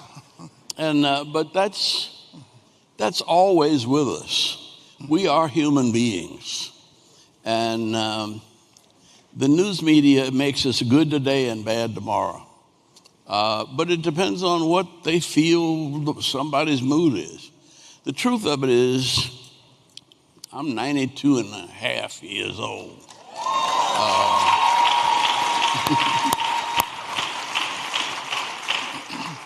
And I was born poor and didn't know I was poor. Yeah. And it didn't ever bother me that I was poor because everybody around me was poor. And it wasn't just black people poor. I was Irish on one corner. The Nazi party was on the second corner, the Italian bar on the third corner, and a Chevrolet dealership around the fourth corner. In New Orleans, Louisiana, in 1932, when Franklin Roosevelt became president. And one of the first things I remember is him saying, when the war broke out with Japan after Pearl Harbor, the only thing we have to fear is fear itself. And that's a kind of American, it's not optimism, it's faith. And it was so segregated, I couldn't go to a movie without climbing up in a balcony, but I never felt that was, I never worried about it. If I wanted to see the movie, I climbed up to see it. If I didn't want to see it, I didn't bother. And it's, you change what you can change, and you live with what you can't change, and God helps you to know the difference. There are lots of things that we have changed in my lifetime that I never thought we could have changed. I call that generational opportunity, where we went from climbing up into the balcony to see the movie to the ability to be in front and behind the camera. But Mick, you talked about small businesses. It's the same thing. Yeah. How do we, when we create a small business, we're giving generational opportunity as well as generational wealth, which creates stronger communities when you look at the social determinants of health. You've got to look at the community from an economic perspective. So from that mindset, let's not discuss the debt because we will be here a while. Yeah. But when we start looking at the debt, when we start looking at low birth rate, when we start looking at fewer students going to college. The challenges you face? There we go. No. How do we manage that? But where are you? There are more kids going to college in Georgia than ever before. 60% of Atlanta's population has been to college. That is phenomenal. And that came out of the Hope Scholarship. And the Hope Scholarship came from a bunch of brothers on the street running numbers. And I voted for the Hope Scholarship in the lottery because my grandmama liked to play the numbers. And I didn't play the numbers, but my grandmama looked for the numbers, man, every day. And so if my grandmama did it, must be all right. And sure enough, Granny was right. We got 60% of our population with college education. And no other city in the world can probably say that. And that helps. And that's, you all talked to the public school people just a little while ago. They're the ones that are responsible for it. It's not the universities. They're reaping the benefit now. But it was the kindergarten teachers and the first grade teachers. My wife is now at the funeral of a young man that she taught when he was in 4th grade. That's a healthcare problem, though. That's not a school problem. Right. And so it's probably, I don't know that there's a better place. And I think I've been to about 152 countries with chasing the Olympics and chasing after every place Carter sent me. And there isn't any place I'd want to go or be a part of but the United States of America. Oh, that is He's absolutely right. Go ahead. He's absolutely right. There's no question about it. But there is a challenge out there that I don't think we recognize. And it's the reason I come to this every single year, and I appreciate John inviting me to come here so I can say this one thing, which is that the younger people are struggling to do this. The younger people are struggling to talk to people that they don't agree with, that they are not aligned with politically. The two most depressing things I've seen, Frank Luntz was here the other night, and Frank gave a speech. I teach classes with Frank. I talked to a young woman after class one day. She said she would never be friends with somebody she didn't agree with politically. I was in a presentation the next night where someone said they thought that this particular group in Los Angeles, the police department, was racist. And that chief of police in African America was there and laid out all of the case for why what the kid thought was right was wrong. The facts were wrong. And the kid said, I don't care about the facts. I know they're racist. So if people cannot talk to folks they disagree with. No, but who is not racist? The point, race, I'm including me and you. That another way of looking at racism is ethnocentrism. That you're ethnically biased toward people that look like you. True, but you have And- to be able to talk to those folks. You and I No, had a but nice I'm chat saying, yeah, and today. but I grew up talking to everybody. Yes. And you especially want to seek out people that you disagree with, because you might learn something. And the younger people today don't see that. And they don't see that, and I want to throw it back at my industry. Because in the media, many people go to the media that they confirm their beliefs. Yes. Not to inform their beliefs. Right. Which hinders the ability to have the conversation, a civil conversation. And the ability to get facts that Correct. allow you to change your mind and change your opinion. You know, one of the things that bothered me the last year, maybe more than anything else, is I think one of the best things that ever happened to this city was the Olympic Games. Okay. And I realized the closer we got to the election, that most of the people who were on the Atlanta Olympic Committee with me were not going to vote the same way I would vote. Yeah. And that was a real struggle for me. Because these are people that, well, the people who put together the airport. Right. We didn't agree. In fact, one of the first conversations I had with the guy who was then the head of Delta was, I said, Atlanta's going to have an international airport. And he said, not in my term. He said, we are a regional airline with a few national routes. We will probably never go international as long as I'm around. And I said to myself, you ain't going to be around long. But putting it closer to home, I got the same message from a wonderful guy who got Georgia State started. But Georgia State was a 400-person business school, and I talked to him about dormitories so that we could expand. He said, as long as I'm here, Georgia State will be a night school for people who work in Atlanta to get graduate degrees, and we will never have any dormitories. We now have 52,000 citizens. Wow. In dormitories. Wow. You know, and I thought that, well, you know, Georgia Tech is the conservative school in town in many ways. And Georgia Tech now has 53,000 students. Wow. And they have more women engineers than any school in the country, more Hispanic engineers, and more black engineers are produced at Georgia Tech. And it's not what we're used to. Are they teaching people to talk to each other? That's what worries me. Probably not yet. Yeah. But they get drunk together. They get drunk together, okay. They cheer together at the football game. They do, and but they don't get drunk together, and that's my concern. Is that people are self-selecting for people that agree with them all of the time. Yeah. And how are you going to solve the challenges that we don't get a chance to talk about today? How do you solve Social Security, the debt, to stop the wars, if you can't even sit down across the table from somebody and even talk to somebody that doesn't vote like you? That's what worries me. Well, I was in the generation before the movement. And I was probably, I didn't even carry an NAACP card in 1947 at Howard University. And I was just trying to get my degree and get out of there, you know. But then once I get out, I come here and they put me in a voter registration drive.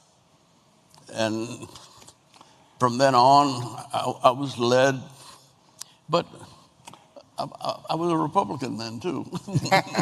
No, because all of the judges that made the decisions that were supporting us in the civil rights movement were appointed by President Eisenhower. And the Democratic Party prohibited blacks to be members till 1949. And I'm saying that I go into all of this bad history because we are young enough and yet old enough to realize that all of that is now behind us, and we're looking at a new world, and we're anxious about it. So I appreciate that comment, and I think you're speaking to the fact, both of you are speaking to the fact of that we need to understand our past and how we did work together and how we can work together in the future. Mick, if you would close us out on what you think. I think the ambassador gave us a great understanding of working, what it took to get to this far. The colleges, the airport, vision. Close us out on what do you think it will take. I want to have the last word, though. No, he's going to get the last word. Everybody knows you're getting the last. So I'm going to give a short answer. But see, we already knew that. That's why we're closing 10 minutes early. People ask me, why do you go down to John O'Brien's thing? I said, mostly so I could just sit and chat with Ambassador Young. We talked about this backstage. Look, we have to figure out a way. You accomplished so much because you were able to put your differences aside. If you and I disagreed 90% of the time, you are the kind of person that would focus on the 10% of the stuff that we can work together on. And that's what life is. It is, and I'm just hopeful. I'm seeing, partly because of the media, partly because many of us, including myself, are probably not the best parents we could probably be. We are not encouraging the next generation to do that. And people say, what do you worry about? The reason I worry about that is because we are not going to solve all of our problems before he dies, before I die, before you die. That we are going to leave problems to the next generation. There's no question about it. But are we leaving them the ability to resolve and solve those problems? That's the biggest challenge I think we face. And now we'll take the next 15 minutes listening to the ambassador close. You and I got a flight, so we have 7 minutes. Well, you know, I ended up getting hooked up with Martin Luther King. And I was at a voter registration workshop when John Kennedy was killed. And I thought it was the end of the world. And it was a bunch of folk from South Carolina and Georgia, and mostly older black people, who everybody just instinctively fell down on their knees and started praying. And it was one of them old-fashioned moaning and groaning prayers. And I thought that this was the end of the world. But 2 years later, almost everything we were planning for, Lyndon Johnson was working on. And I thought after we were working on South Africa, and when Ronald Reagan was elected, it put President Carter out. But before he left, Ronald Reagan signed the legislation that started the boycott that helped to get Nelson Mandela out of jail. And that's why I put my faith in democracy. And it's a biblical concept of democracy. Dr. King used to say over and over again, truth crushed to earth will rise again. Truth forever on the scaffold, wrong forever on the throne. Yet that scaffold sways the future, and behind the dim unknown standeth God within the shadows, keeping watch of his own. And Ralph Abernathy used to say all the time, I don't know what the future may hold, but I don't care, because I know who holds the future.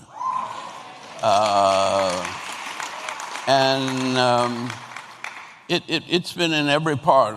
Ray Charles, blind man, but he picked the third verse out of America the Beautiful. Oh, beautiful, for heroes have already proved in liberating strife, who more than self their country loved, and mercy more than life. America, America, may God thy gold refine, till all success be nobleness, and every gain divine. That's a country, that's a historic vision that we can all live with. Yeah. Because I don't care what we think is going to happen, I can guarantee you're wrong. everybody from me and you to Elon Musk is playing God cheap. They don't know. And, but we will know. And we will hopefully find out together and celebrate it peacefully, not only within these United States, but we'll find a way to include some kind of way of living with China and some kind of way of living with Russia. We took 3,000 people from Atlanta to Soviet Georgia because Russia had 16 votes on the Olympic Committee and Africa had 19. So we figured if we could get Africa and Russia together. But see, Ted Turner had taken the Goodwill Games to Russia from CNN. And so they welcomed us. And we got all of the votes from Russia. We got all the votes from Africa. And we picked up votes from just about everywhere else in the world because we brought people here and we let them see how it is that we live together, as different as we are, as crazy as we are, as ignorant as we can be, and as prejudiced as we are. But somehow, we've made it work. And the other thing I want us to remember that when President Obama sang, what is it? Amazing Grace. Amazing Grace. They said on the television, this was the old Negro spiritual. Bullshit. Amazing Grace was written by a slave trader, a white slave trader who was selling black folk on a ship named the Good Ship Jesus. And when he got converted, he wrote Amazing Grace, and all of us sing Amazing Grace hoping we're going to get into heaven too. And it's by the grace of God and the mercy of God that this country achieves and arrives at its greatness, at its vision, and it comes from people like us who... That's a wonderful Christmas message. Thank you for that. Dr. King used to say, Ambassador, thank you. We ain't what we ought to be. We ain't what we're going to be. But So thank God we ain't what we was. So true. And on that note, thank you for listening to us, and we hope that you heard something that will encourage you and to move this country forward.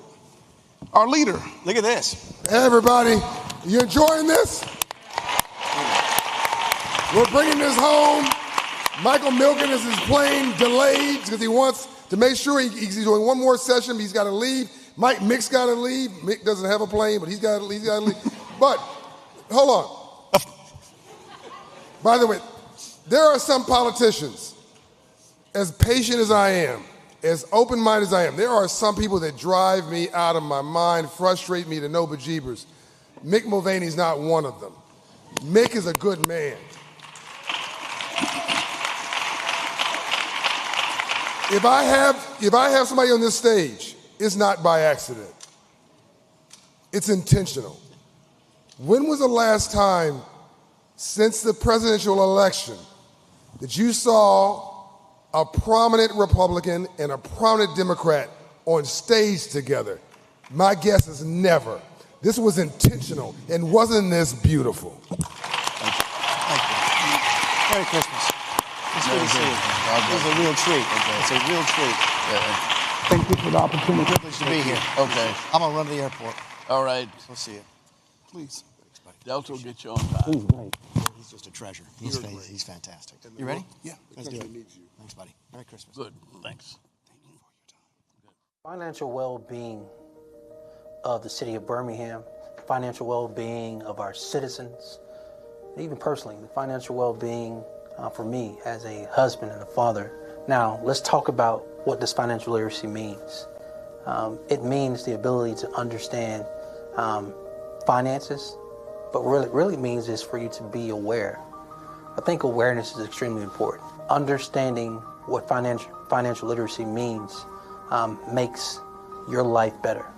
On a personal note, you know, growing up in a city like Birmingham and growing up in the neighborhoods I lived in my own family personal experience, no one taught me financial literacy. I wonder if what I know now as an adult, if I knew then as a child, would my finances be better? The answer is yes. But in addition to that, even as an adult, you can't blame what you didn't know as a child for decisions you make now. So putting in the work to become financial literate has to be an intentional thing. Being an employee with 3,000 plus employees, look, it does not matter the department our employees in. They all have their own lives outside of their job. And what I know is that what matters and happens at home affects what happens at work. So it's important that the city of Birmingham be in a position to empower our employees to become financial literate. And then I would say overall, as mayor serving this city with 200,000 residents, one of the blackest cities in America, with the unfortunate extreme form of concentrated poverty, we have to be so intentional in municipal government about creating a platform, advertising, communicating, and letting our residents know there are so many opportunities for them to become financial literate. What drew me to Operation Hope is very simple. Operation Hope for the last 32 years is one of the few organizations that is intentional about offering financial counseling, financial advisement to everyday Americans. A city like Birmingham has to partner with an organization like Operation Hope, because Operation Hope is intentional about its partnerships of leveling the playing field and being in a position to offer resources to not only municipalities, but the communities as well as the employees that administration and that employer municipal government serves. In our case, our relationship with Operation Hope has been one that has changed lives for our employees, which therefore changes the community, because these same employees, our employees, live in community. And if they can make their home better, trust me, it makes their community better. So I'm grateful to Operation Hope. I'm grateful to the team. I'm grateful for the partnership, relationship, as well as the intentional thought process behind partnering with the city of Birmingham.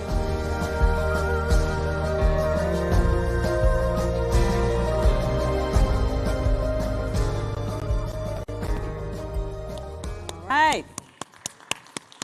So I know you're having a good time and the hits just keep coming, because we are very excited to bring you the next conversation with some of the world's leading experts. Our next guests are going to have a conversation on something that impacts us each and every day.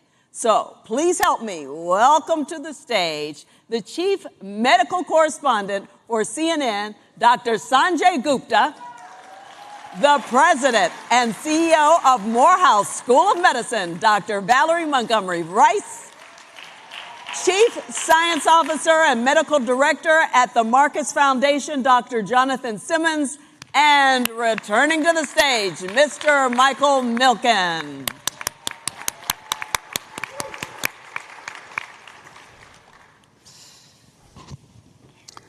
So for the last 3 days, you've been warming up for this panel. So we all think of our health and quality of life, length of life in so many ways. And when we talk about the most important asset, and that is the potential of people, there's two ways to increase your human capital. One is education, and the second is your health, longer, healthier lives. And what people do not realize is the importance of what has gone on. And so why every life is precious. When you make an argument, and 25, 35 years ago, we tried to convince the U.S. government to double the National Institutes of Health budget. We brought an economic argument to them. The elimination of cancer as a cause of death, 1 in 2 men get cancer, 1 in 3 women, was worth $50 trillion to the U.S. economy when the entire economy was $17 trillion. And so in economic terms, when you look at it, over the last 2 centuries, more than 50% of all economic growth can be traced to advances in public health and medical research. 4 million years of evolution, we increased average lifespan by 11 years. In the last 120 years, we've increased it by 41 years. And there are countries in Africa, in 1 generation, you're going to double life expectancy. So there is no correlation between income and cost and outcome. This is a chart that shows you life expectancy. And I know when I was diagnosed with cancer 30 some odd years ago, I wanted to figure out maybe I should move to the places you live the longest. But you can see here, Costa Rica in this hemisphere, if you're a man, you have the longest life expectancy if you're living in Costa Rica. And you could see down at the end what U.S. life expectancy is and the GDP. So wealth is not correlated here with life expectancy. And let's look at medical, how much we spent per person on medical. You can see once again how the U.S. is spending dramatically more on medical. The next big challenge we have is, should your zip code determine your life expectancy? So here's 3 data points for you. As you travel from Manhattan and Midtown to the South Bronx, this trip reduces life expectancy by 10 years, 6 months for every minute on the train. If you're in Baltimore in the inner city, a man's life expectancy is 63. In the suburbs, it's 83, 20 years of difference. And in Chicago, if you're on the west side, between the Loop and Michigan Avenue, it's 16 years. So unfortunately, today, life expectancy has a lot, but there's something changing. And what's dramatically changing here is the cost of data analysis and sequencing of the human genome. So the first sequencing of the human genome took 10 years, $3 billion. Today, measured in hour or hours and a few $100s due to the drop. So we can sequence who you are, we can sequence your microbiome, how your genes are expressed, and we can sequence your activities in terms of what has caused your disease or your mutations. It is projected today that AI market in healthcare is going to grow dramatically, 33% a year in the future. And we cannot forget the important role vaccines have played in the extension of our life today. And lastly, with the sequencing of the human genome now, we now fully understand what happens when you eat different foods. And I have subjected Jonathan to this for a long time, but basically that the pharmacy of the future is going to look like this. Now, where does breakthroughs come from? Many of them come from philanthropies. It's a very small percent, but this is your venture capital. 5 of the 10 largest foundations in the world are now medical philanthropies. The largest foundation in the world is Novo Nordisk. And yes, we've documented all this for you in a book, which we have, if you're interested, called Faster Cures. But let's start with, just because we know something in science, how does it get to your clinician? How does it get to your doctor? And under Jonathan's leadership at the Prostate Cancer Foundation at the time, we eventually acquired a company called Euro Today, which was the leading source of knowledge for people in the field of urology if you're a doctor or a patient. But the ultimate leading source of knowledge is a person that brings it to you on a company I was honored to finance many years ago called CNN. And so your insight to the world and who is educating the world and where we're going in science and where we're going in AI and how it's going to change, which plays an enormous, important role.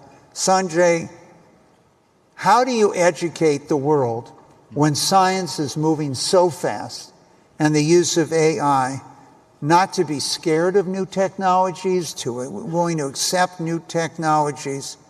What do you think about as you're about to go on that show? And what do you think they're thinking about when you're speaking? Thank you for that question. And thank you for this panel. That's fantastic. I always learn so much from you, Mike, so thank you. And just honored to share this stage with Dr. Rice and Dr. Simmons as well, so thank you. Humility, I think, is one of the things that I'm thinking about primarily when I'm about to go on television and talk about a topic. I think one thing that people sometimes forget is that medicine and public health, we live in a probabilistic world. Medicine and public health isn't a hard science in the way that 2 + 2 = 4, and I can tell you that with absolute confidence. We live in a probabilistic world, so people want to see black and white where they should rightly see gray. And I think I lean into that. Uncertainty, I think, is uncomfortable for people sometimes, but making sure that I understand something well enough to explain it. A lot of times I practice with my teenage girls ahead of time to make sure if they get it, then I feel like I'm doing a pretty good job. But I'll tell you one thing, there's a difference between, I think, information, which is plentiful, knowledge, I would put as sort of the second pillar, like actually contextualizing that information. And the third thing is wisdom. What do you do with all that? And I know you guys probably get some version of the same question whenever you see a patient, which is, okay, you've told me all the information, I'm more knowledgeable now, but what would you do if this were your mother or if this were your daughter or whoever? And I think it's a really fair question. So I always think about these things in the context of what would I do? So the thing about health, Mike, is that no one's immune from it. We're talking about Syria, we're talking about things around the world. People may feel like that's a over there sort of story. It doesn't affect me. This affects everybody. So I answer from my own vantage point as a very informed person who does a lot of homework. But you got to be humble. I mean, I will just share with you that over the last 5 years, surveys have shown that scientists and doctors have increasingly been perceived as arrogant and dogmatic. And that's heartbreaking because I don't think anybody intends to be that way, but that is the perception. Humility, I think, can be an antidote to that. Well, thank you. When I think about the dramatic changes today, the world doesn't necessarily move at the speed it could. Many years ago, we were introduced to minimally invasive surgery. And the number one cancer that affects African American men is prostate cancer. They have 100% higher incidence and even a higher death rate than any other group in the world. And the number one surgery was a prostatectomy. But when you went to a cancer center, who was the head of urology and oncology? It was normally a surgeon. Now you're talking to a surgeon who's had a career, and now they might be obsolete here by minimally invasive surgery. And they were able to delay almost 10 years in this country, the onset, because they said, well, how do we know the results 10 years from now are going to be the same? So you're in the hospital overnight rather than maybe for a week, less trauma, less blood, less problems. But technology was putting their careers at risk from that standpoint. So Dr. Rice, as the president and the first woman president and CEO of Morehouse School of Medicine,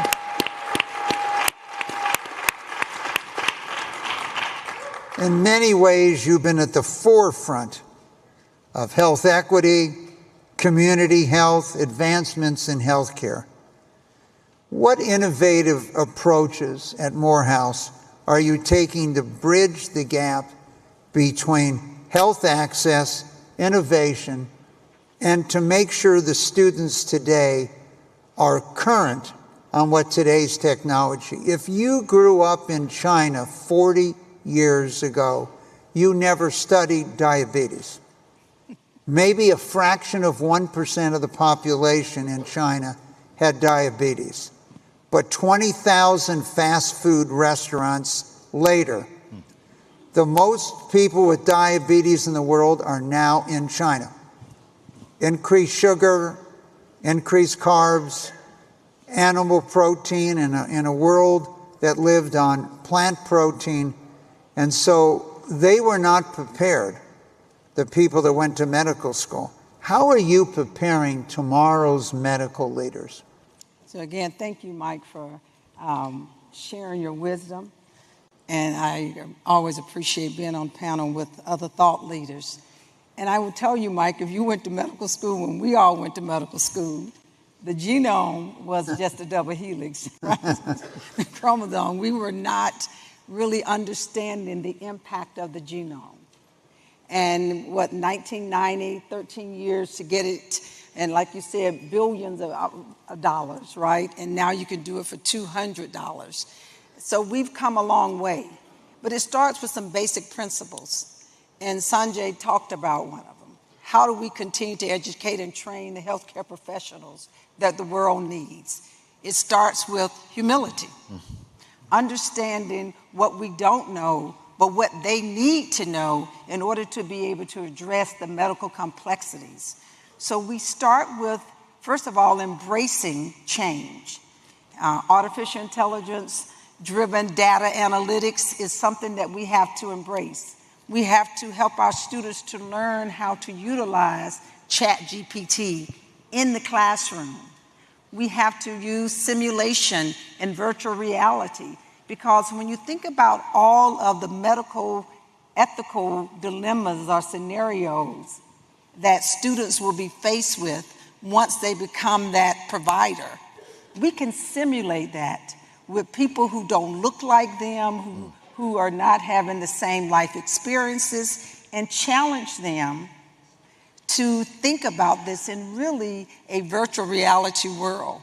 And then the third part of it is really, really critical. We have to have them to learn in an interdisciplinary way. Data scientists, engineers, medical information specialists, nurses, other people who are very much involved in creating new knowledge and translating it into science is really, really critical. And they have to learn in that environment. If we do just those three things, then we create more than just a provider who has cultural humility, but cultural competence, and also understand when they don't know enough to ask for additional resources and how to utilize those resources to make the best choices for the patient. So give us a feeling, the students that graduate, those that might have graduated 5 years ago, what are their careers today? Are they going into family practice? Are they going into clinical research and care? Where are your students headquartered? So Morehouse School of Medicine, we will celebrate our 50th anniversary next year. We are 50 years old. So we are one of the younger medical schools, but we were founded in the state of Georgia to diversify the healthcare workforce, work toward the elimination of health disparities, and increase access. We are very proud to say that we continue to see over 65% of our students choose to go back and practice in underserved communities. And also, they are practicing in primary care and critical core specialties. Now, part of that is the way that we expose them and educate and train them, because we understand, we really do believe that the primary care provider is the quarterback. Now, that doesn't necessarily mean that they get to call all the plays, though, because we try to educate and train these young people to understand, depending on what the issue is or the challenges for the patient. Let's take COVID-19. When we were in the throes of this and there were people on ventilators, you needed that respiratory therapist sometimes to be the quarterback. And as a provider, we have to make sure that they understand when to step back and when to step forward, but to ensure that the care continues to be coordinated for the patient. And so we're very proud of the fact and the way we educate and train our providers that they are continuing to want to go back and practice in underserved communities. Now, one of the things that causes that to be successful, though, is that we recruit students from those communities. So we go into the small counties. We have 159 counties in the state of Georgia. We go into those small counties that are underserved, and we identify students in high school and in college and say, you too can be a doctor, you can be a nurse, you can be a research scientist, and we're going to give you a pathway in order to accomplish this. So there are many programs that have occurred in the country today, particularly in education, that if you'll go to school and agree to work in these underserved communities, all your student loans will be written off over a period of time. Does this exist for the students at Morehead?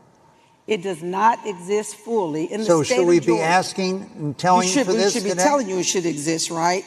Because I'll give you this example.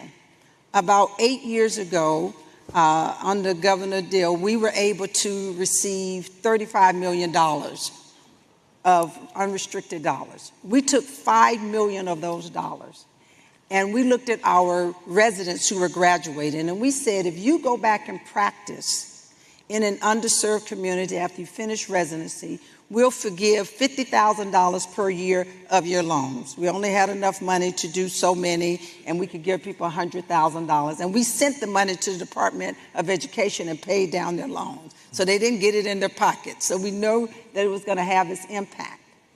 When we look back now at that program, and we look 4 years after those persons received those dollars, we have a 93% retention rate. Those people stayed in those communities to practice. So we know that these type of programs work. It is a matter of investment. And believe me, there's no company that is going to open up their business or retain their employees to work at the highest level of productivity if they don't have health care and access to health care. That is so true. So, Jonathan, I met you just a few years ago, 1993. You were a young, promising researcher, clinician at Johns Hopkins, and you announced you're going to go into the field of prostate cancer research, and people told you it would be career suicide. Luckily, I met you and told you it was the best decision you ever made in your life. You left Hopkins, came... After marrying Plum. Excuse me, after marrying Plum, the second best decision. You came here, you built the first real cancer center here at Emory. You were the first head of it. You led the Prostate Cancer Foundation worldwide for 14 years, even though you only promised to give me 5 initially from that standpoint. And today you run the medical philanthropies for Bernie Marcus, an individual that's made so much of a difference in this community today. Take us through for a moment how you viewed the world as a young clinician, scientist, promising at Hopkins, to building a cancer center here in Atlanta from the scratch, to running a worldwide disease-specific cancer organization, to now being in charge of what you support financially from the Bernie Marcus Foundation and where you allocate the funds. 4 different stops along the way. You're just a couple days older than you were when we first met. What was your perspective? If you could quickly, let's talk about these 4 points in your life. So in 1992, I knew I wanted to be a doctor scientist that worked on cancer and ended death and suffering from the cancer that struck down my high school baseball coach. There was no PSA test. So I dedicated my life, to being a doctor scientist. Michael Milken was diagnosed, became like Eleanor Roosevelt for the March of Dimes, or what Michael J. Fox, learning from Mike, did for Parkinson's, which is make a major disease something to talk about and bring the whole community together. And that, you've heard about human capital, so some of my ideas actually got funded. And because I had bright young people at Hopkins, we made some progress in the field. So, but that was literally before the internet. And the Johns Hopkins faculty voted down email the first year because your email address was like 19 letters. So the Genome Project, the whole idea that we can see for major diseases with the genome a future where there's precision medicine, that the right patient gets the right treatment at the right time. And Dr. Gupta has done this incredible job of democratizing knowledge about this. Coming to Georgia, being recruited here to start a cancer center was a natural extension of wanting to make precision medicine a part of cancer care in the state of Georgia, where it was very fragmented. And then, obviously, to run the world's leading foundation in driving science for patients in prostate cancer in my area was an enormous opportunity. But I'd say it's all summarized in this book, and this was not prepared. Or he didn't know I was going to say it. The story really is very simple. This is a decade where we could reduce enormously death, suffering, improve access if we embraced, which this book's about, I think my whole career has been about, which is ultimately precision health span, using all the science, all the medical knowledge, so the right patient gets the right treatment or gets the right prevention and gets the right access at all times. That's what I would say the entire journey is about. It's really about delivering on the promise of the enormity of our science and embracing, to the points that have been made earlier, that all physicians in the future have to be lifelong learners. All nurses have to be lifelong learners. Our patients and families have to become lifelong learners, because all medical information doubled every 50 years. In 1950, this is called Coffey's Law. All the information in medicine, every disease, is doubling now every 11 months. Everything that's known about every disease, there's twice as much information. And short of embracing basically a whole new kind of learning system for every patient, using actually artificial intelligence, machine learning, that's really going to be the way forward to democratize all the promise of science. I think it's really interesting when you think about what is going to drive the future of health, sort of bouncing off what you're saying.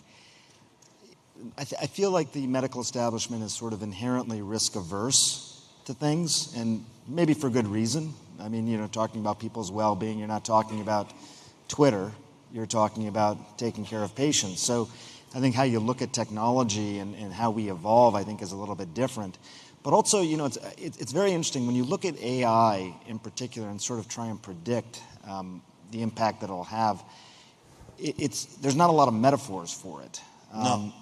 But if you look at other medical technologies, like if you take a look at something like mammography, so since we're talking about cancer, mammography became sort of widespread adopted sort of in the mid-1970s, 1975-ish. Before that, there was a disparity in mortality between black women and white women. But when I look it up, it was around 7%. That's right. So it was there, but it was around 7%. You introduce widespread mammography, and overall cancer mortality comes down, and the disparities go up. So it's closer to 38% right now. And I think it's just a note. That was mammography, but anytime you introduce a new technology, if bias exists in our society, then things like AI can turbocharge that bias. And I think we just have to be, I think it's part of the reason we're a little bit risk averse. Mike, you talked about the Da Vinci. I think you were making a comment that maybe that should have been adopted sooner and more rapidly, and I can understand your perspective on that. I think that if you're dealing with an inherently risk-averse environment, you can start to understand why some of these technologies get adopted more slowly. Not that they don't get adopted. Right. I mean, we weren't emailing patients that long ago, and but now, we slowly adopt these things. Let's, over the years, I did a lot of Larry King shows on different subjects, including health. And Jonathan, you remember it was 95, and we wanted to change the paradigm of cancer treatments, etc. And so I had Lee Hood, and I had another doctor, and Larry told me, we need to bring a public figure, because the public often will trust the public figure more than they'll trust the world's leading doctors. So we brought General Schwarzkopf onto the show. And we were trying to get 3,000 families who had had 2 people in the family with prostate cancer just to come so we could study the families. And it had taken Johns Hopkins 12 years to get 800 families. So we had told Johns Hopkins, we're going to try this amazing new technology, television, and see if we can be more successful. And we received those 3,000 families within 1 week. 12 years to 1 week. And this is obviously before where we are with online today. And it was interesting, many people called in and said they were reporting for duty because of General Schwarzkopf. Maybe the best example I could ever give you occurred in polio. So here we're at the Centers of Disease Control in this city, and the polio vaccine was approved 3 years to 4 years after polio was declared an epidemic, but only 1% of teenagers had got vaccinated because they were concerned whether it was safe or not. And so Elvis Presley went on television on the Ed Sullivan Show at the time, got vaccinated, and 80% of all teenagers were vaccinated for the polio vaccine within 6 months. Now, we have a couple panelists here that were vaccinated on television. Could you please recognize yourself and talk to us? Why did you do it? What was your experience? I think I made you do it. Dr. Rice, why don't you start? So I get this call from Sanjay, and he says that, we really have to deal with this stigma. I said, I'm dealing with it as much as we can. We're doing drive-bys. We're doing all these type of things at the school. And he says, would you be willing to get the vaccine on television? And we both paused because we would be jumping the line. We're not as young as we look, but we're definitely not as old as we look also. And so we were concerned about that. But we then recognized that we represented a larger group, and perhaps it would deal with some of the concerns that people were having about the hesitancy. And we definitely did get a lot of positive feedback. Yeah. And we were happy to get our vaccines. Now, our family members couldn't get the vaccine. Remember, they were not old enough, and so they didn't like that, but they had to wait their turn. But we think it did make a difference in saying, okay, we believe in this science. And I think, Mike, we also have to really, really acknowledge Operation Warp Speed and what we were able to do during this time of a crisis to remove a lot of the red tape, to getting the scientific breakthroughs to be able to have a vaccine, and how taking that vaccine allows us to sit in this room today. And so we should not underestimate the power of will. And we can remove barriers when we all work more collectively together. Yeah.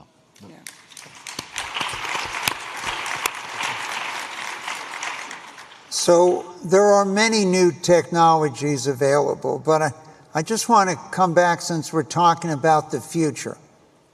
So if you visited Earth from Mars and you only had a tricorder, so now you can sequence your genome. Mm-hmm. 2, we can sequence your microbiome now. How are your genes going to be expressed? Mm-hmm. And the fact as you change what you eat, your gut, your drink and stuff, it is starting to change how your genes are expressed. And so we have now see, as I mentioned to you in China, the minute we changed their diet, they changed their diet, a dramatic increase in hormone cancers, dramatic increase in diabetes. And lastly, we can sequence your mutation, so you're not being treated for breast cancer, you're being treated for your breast cancer, and then AI is matching these things up. But new technologies are viewed differently by different people. They're always skeptical. Today, I'm on the board of the Focus Ultrasound. Now, I'm old enough to be part of the Star Trek generation, not Star Wars generation. And they had a doctor named Bones, and he never operated. He just put this little device on your body and then zoomed back and forth, and you were well at the time. Well, today, Focus Ultrasound, the potential for non-invasive surgery in a field that you're very knowledgeable of. And I know you did a special on CNN with my college buddy, Neil Cassell, who founded it. How did you see this as a neurosurgeon and this new technology, since the first applications were first in your brain for tremors? How do you see that, and how do you explain that, boy, you might have a technology of surgery that's sound waves and there's no cutting of your body? It's remarkable. I mean, it is the manifestation, I think, of the science fiction shows you were watching as a kid. By the way, Neil told me that he tried to take you into the operating room once, and did you actually go in? Yeah, we had this deal. I went to see him operate on monkeys at the University of Pennsylvania in their brain, and I fainted in the operating room watching this operation. Ever since then, I periodically send him mathematical models to pay him back. Yes, that is true. Maybe one of the first individuals to faint in an operating room. Had you not fainted, you'd be a surgeon probably today, and the world would be very different. No, but let me just say, I think these types of technologies, the idea of using sound energy to manipulate the brain in some ways, it's pretty remarkable. I think for a long time it was a pipe dream, but because they're able to not only really direct the sound energy to specific areas of the brain, but also image it real time using MRI scans, we can now do, without any kind of incision on the head, the same sorts of things that you'd normally do with a deep brain stimulator.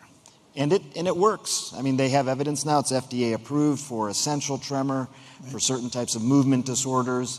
Study just came out looking at the use of it for prostate cancer as a first-line therapy, not as a salvage treatment. So it's really interesting, and I think the idea that we can find energy in our environment and then use that energy to make these changes in the body it's very inspiring. I will say that, again, and I as a journalist, I always got to be the skeptic to some extent here. I always got to ask the additional questions. So I'll give you an example, Mike. When you do deep brain stimulation, you're putting a stimulator in the brain that you can turn on, you can turn off, you can turn down, you can turn up, you can modulate. When you use sound energy to make a lesion in the brain, that's it. You don't have a chance to sort of reverse that at all. So you have to get it absolutely right. And I think that's why there was this slow roll into these technologies. We've known how to use sound energy to change a brain for a long time, but we wanted to make sure we could do it in a way that was very predictable and obviously wasn't going to cause harm. So Dr. Gupta, you have another challenge. CNN is seen all over the world. People have different perspectives all over the world. And so as you travel, you get feedback. How does the public view the healthcare system? How is it evolving? And what are the reactions from different places of the world, because they're not just watching you in the United States today?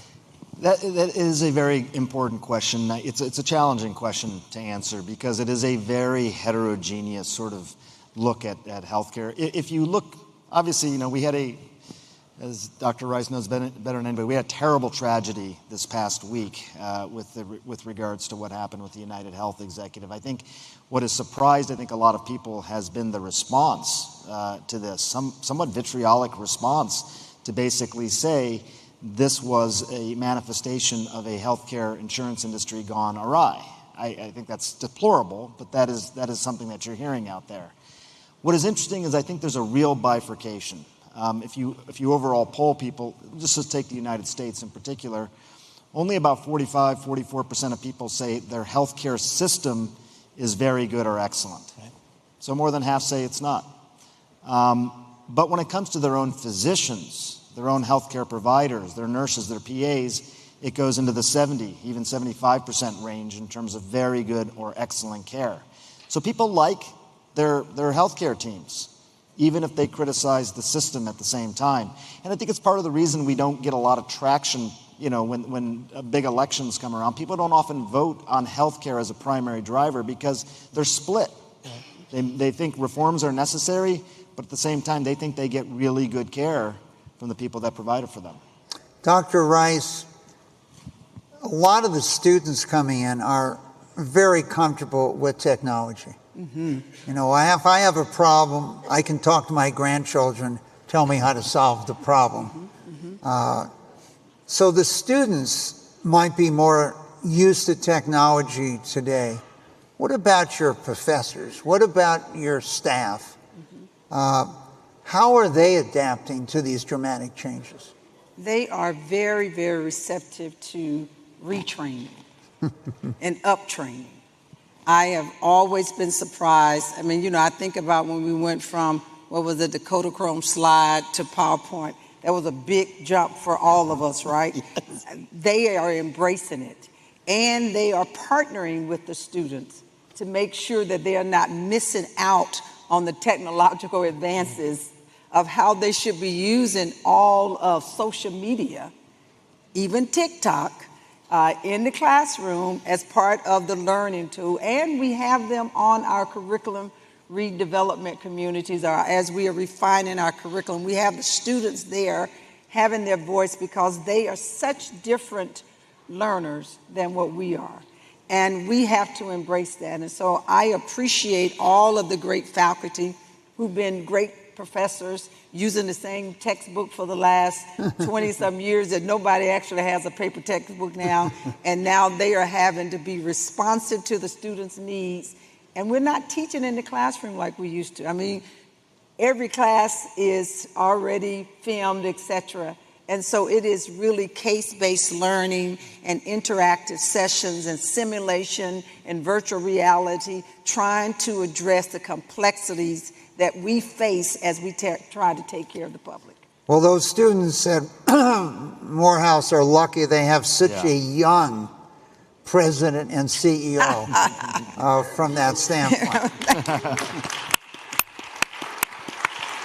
So, in closing, Jonathan, you are now at a place where you are passing out funds, not requesting funds. Investing. Excuse me, investing. So we might have a lot of people with us online or in the audience today want to know, how do they approach the Bernie Marcus Foundation? How do they approach you if they're interested in medical-related philanthropy? How are they going to get you to invest in them? What are you focused on? Well, to quote a great philanthropist, you are your website.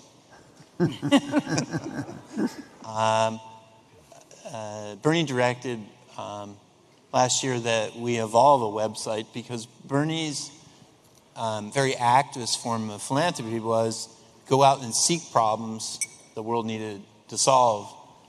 So basically, we would find you, like the Stroke Center, which is the world's leading stroke center at Grady, right? Yeah. Mm-hmm. Or creating the first autism center, the Marcus Autism, in the world, like as MD Anderson created MD Anderson Cancer Center. So you can go to marcusfoundation.org and you can drop off an idea. Also, so if we do that, Jonathan, let me get. Yeah.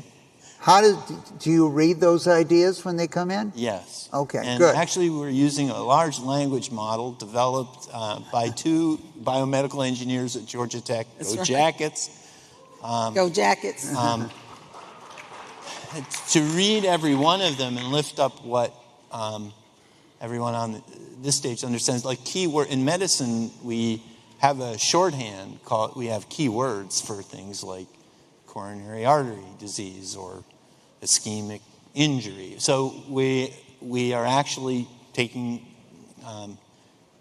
this and basically sorting it into the 4 areas where Bernie's legacy is going to be made in medical philanthropy. One is basically drugging the undruggable in cancer, making entirely new kinds of medicines for cancers that become advanced that we can't cure. So there's cancer. Stem cells, or how to basically regenerative medicine. That's area 2 that's focused. Area 3 is autism, reducing the number of children who are severely autistic and actually developing precision treatments. And of course, last and very dear to Bernie's heart is ending really death and suffering from stroke. And in 2 of those areas at Georgia Tech with the Stem Cell Center, and at Grady and Emory and Morehouse with the Stroke Center, Atlanta really leads the world in these areas, although we're looking nationally. But the handbook for the foundation actually Mike wrote, which Bernie's made everyone read in the foundation after it came out. Thank you, and I want to thank our panelists to take us to the future of healthcare. And thank you for joining us. Hi, I'm Matt Christofiak, Chief Human Resource Officer for the Venetian Resort Las Vegas. The Venetian Resort is a luxury destination known for its distinctive architecture, world-class dining, and immersive experiences, bringing just a touch of Venice to Las Vegas. But what truly sets us apart is our commitment to our team members. With industry-leading benefits, a supportive work culture, and ample opportunities for personal and professional growth, we're dedicated to creating a welcoming environment for both our team members as well as our guests. We believe financial literacy is key to independence and security, but it's often not covered in schools or at home. Even with competitive compensation, we know that life can be unpredictable, and team members may face sudden financial challenges that put them just a paycheck away from hardship. Financial stress impacts health, attendance, and ultimately affects our entire organization. By offering tools to manage debt and growing savings, we aim to support a more engaged, secure, and loyal workforce. This investment in financial literacy benefits both our team members as well as the company. When searching for a financial literacy partner, Operation Hope stood out. Their program offers robust reporting, a hands-on approach, and is tailored to our work environment. They provide each team member with one-on-one experience, either in person or virtually, with a dedicated multilingual coach. Now, nearly 2 years into this partnership, we're confident that their approach is empowering our team members to take charge of their financial futures. Seeing the success of our team members in this program is inspiring. Many have seen their credit scores rise, opened their first savings accounts, paid off debt, and even bought their first homes. This program has made a real difference in their lives and will continue to benefit them and their families. We look forward to seeing even more team members gain financial confidence and security as we continue this partnership with Operation Hope.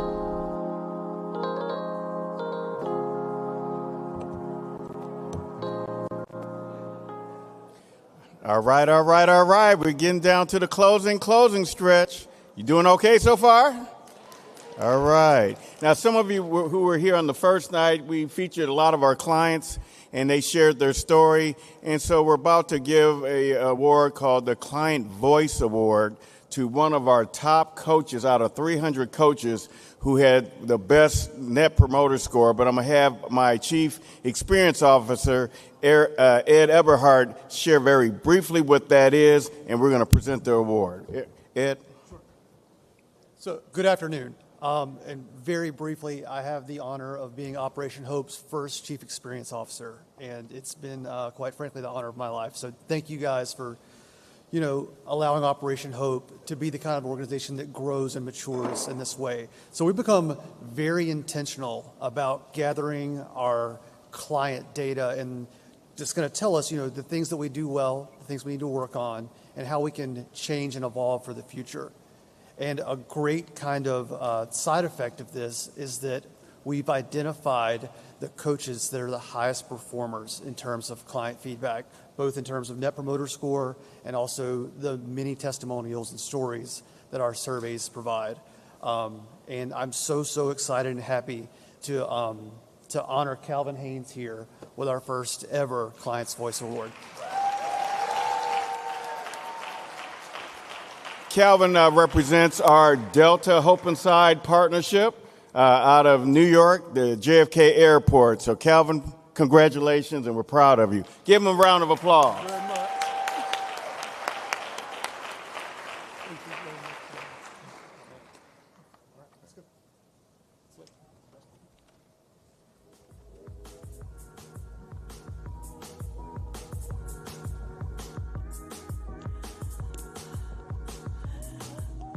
All right, y'all. We started big, and we're going to start even bigger. So I'm going to need some of you to get on your feet because we've got another all-star group. So they're going to close out this conversation in a big way. We're going to look at the future of culture and the Black culture and self-determination. So I want you to get on your feet for trap legend, actor, comedian, and entrepreneur, T.I. Harris. Actor, director, producer, investor, and philanthropist, Boris Kojo. The president and chief executive officer of BET Media, Scott Mills. Grammy and Emmy award-winning artist and host of Love and Respect with Killer Mike Render. And fresh from the taping of the show First Take on ESPN, the host of the Stephen A. Smith Show and YouTube, Mr. Stephen A. Smith. Give it up, y'all.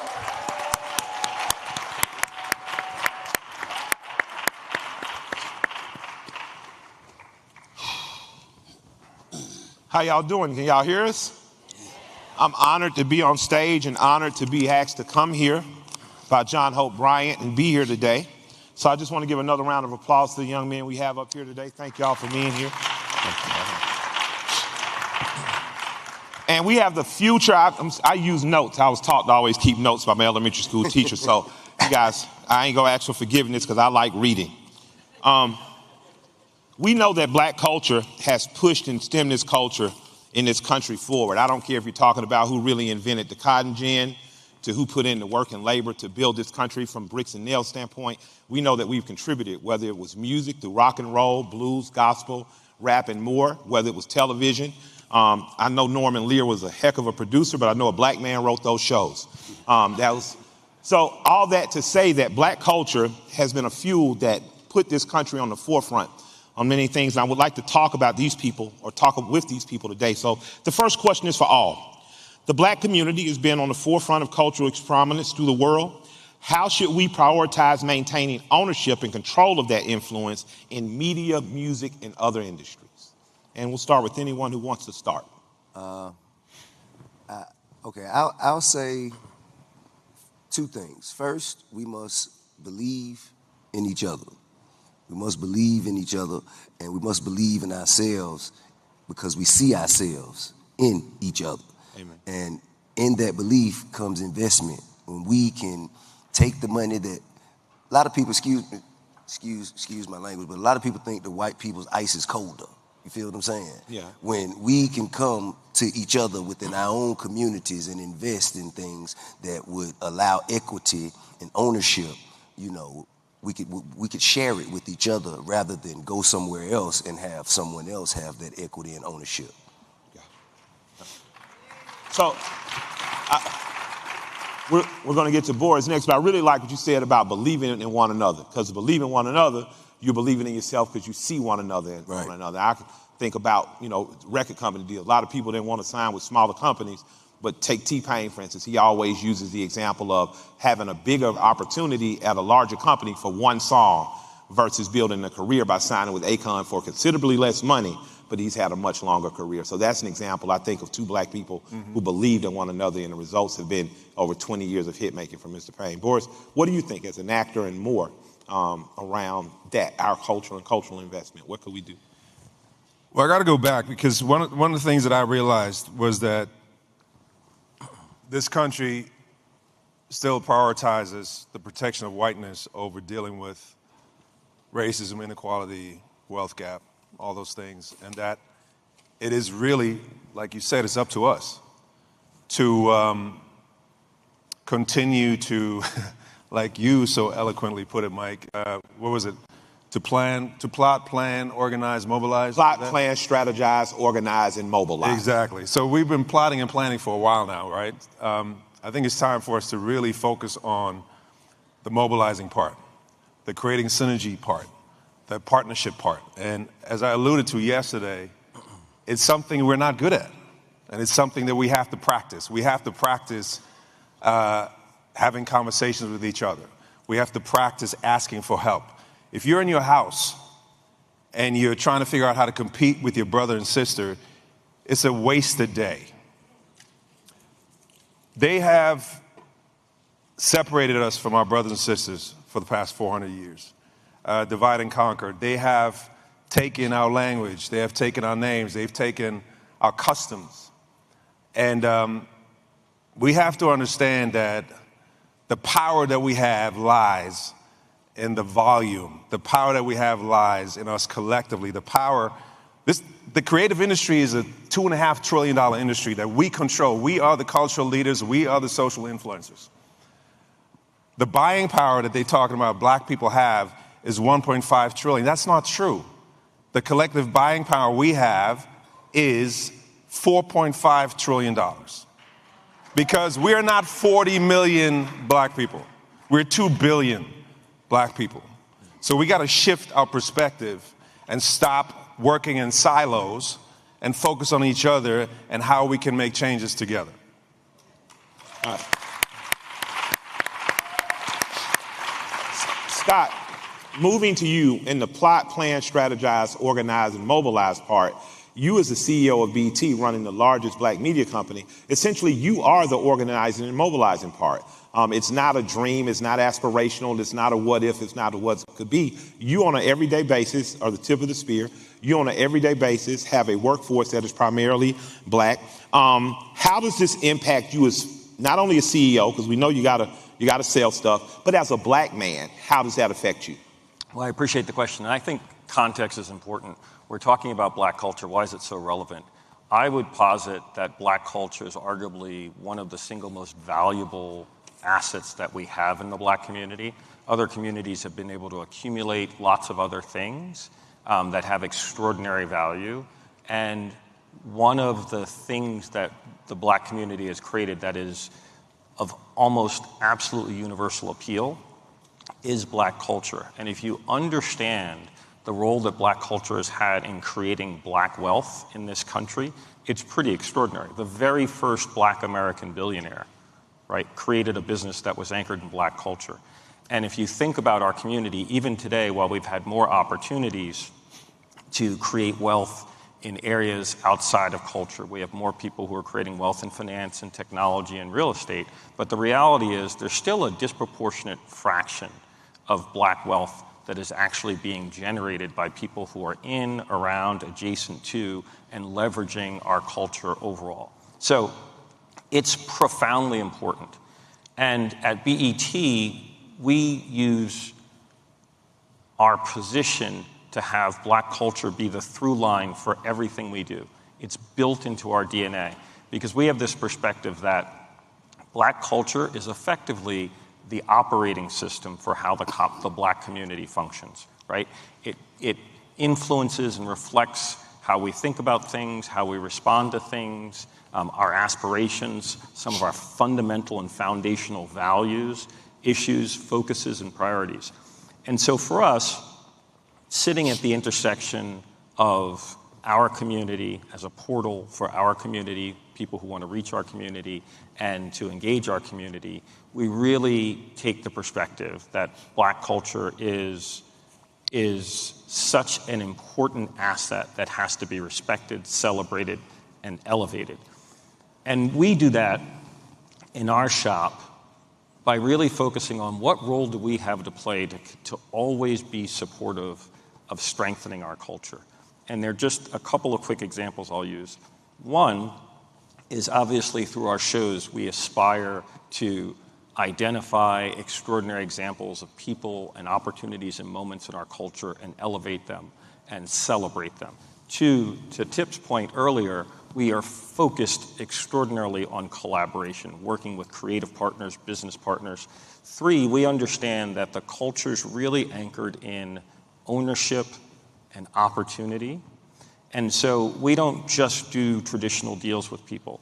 A lot of the times when we work with big partners, we say, yes, we'll enter into a traditional arrangement, but also let's create an equity opportunity, right? So when we did our big deal with Tyler Perry, we said, yes, we'll do a big programming deal with you, but in addition, let's create a joint venture where you have equity in the streamer BET+. When we work with Kenya Barris, yes, we'll do a big overall deal with you, but let's create a joint venture where you have equity in BET Studios. And so we really think it's our responsibility. To use our position to make sure that we're doing everything we can to support the culture. Man, that's amazing. It's dope that you mentioned Tyler, because he has been a shining example. I also would like to add 50 Cent has now opened up studios. We just got a rumor that Cat Williams has done the same. Yeah. Do you anticipate, as the runner of BT, do you anticipate seeing more artists matriculate into executive positions in which studios and more will be open? I absolutely do. I think in part, our culture is a portal for people. I mean, I think hip-hop's the best example of this. I always wonder when you look at the people who've been most successful in hip-hop, and then they've gone on and created successful businesses and what have you. One question is, well, did they start in hip-hop because they're artists first, or did they start in hip-hop because there's so many barriers in our community for people to actually just start as a business person, right? That you actually have to go through and you have to become a big celebrity and make a little bit of money and develop those relationships. And then you're invited into rooms and you're given opportunities and you get access to capital in ways that in our community most people don't have, right? And so I think that we'll see more and more people using the portal that is our culture to create more business opportunities, because I think ultimately more of our community wants to be business people. Stephen, man, you're one of my favorite people on television. You're not afraid to give. I own barbershops. You give some of the best barbershop debates. I got to get you in my barbershop debating. Culturally, what I see you have the ability to do is disagree without being disagreeable, the ability to admit in times that I've been wrong and not be afraid to assert when you're right. You are the black man that stands on the blocks that makes sure the boys don't do the bullshit after school and they get to school. And you are a figure that we know, but you've brought that to a broader audience and it's been received well. How important is Black cultural capital to you? And what do you see our need going into the next 2, 5, 10, or 20, 50, and 100 years to be? Well, it's everything to me because I'm a black man and I'm proud to be a black man. But I think that what's incredibly important is that the word accountability is what enters my mind. I just had the pleasure of meeting Scott. I've known Boris and my brother for years, and T.I., great people, accomplished a lot of great things. But the one thing that resonates, you know when people are equally yoked. When you run across them. Everybody that's black ain't down for black causes. And it's really important to emphasize that, because I certainly wouldn't accuse anybody on this stage of being guilty of that. But I would defy anybody to deny that what I just said about us as a people is true.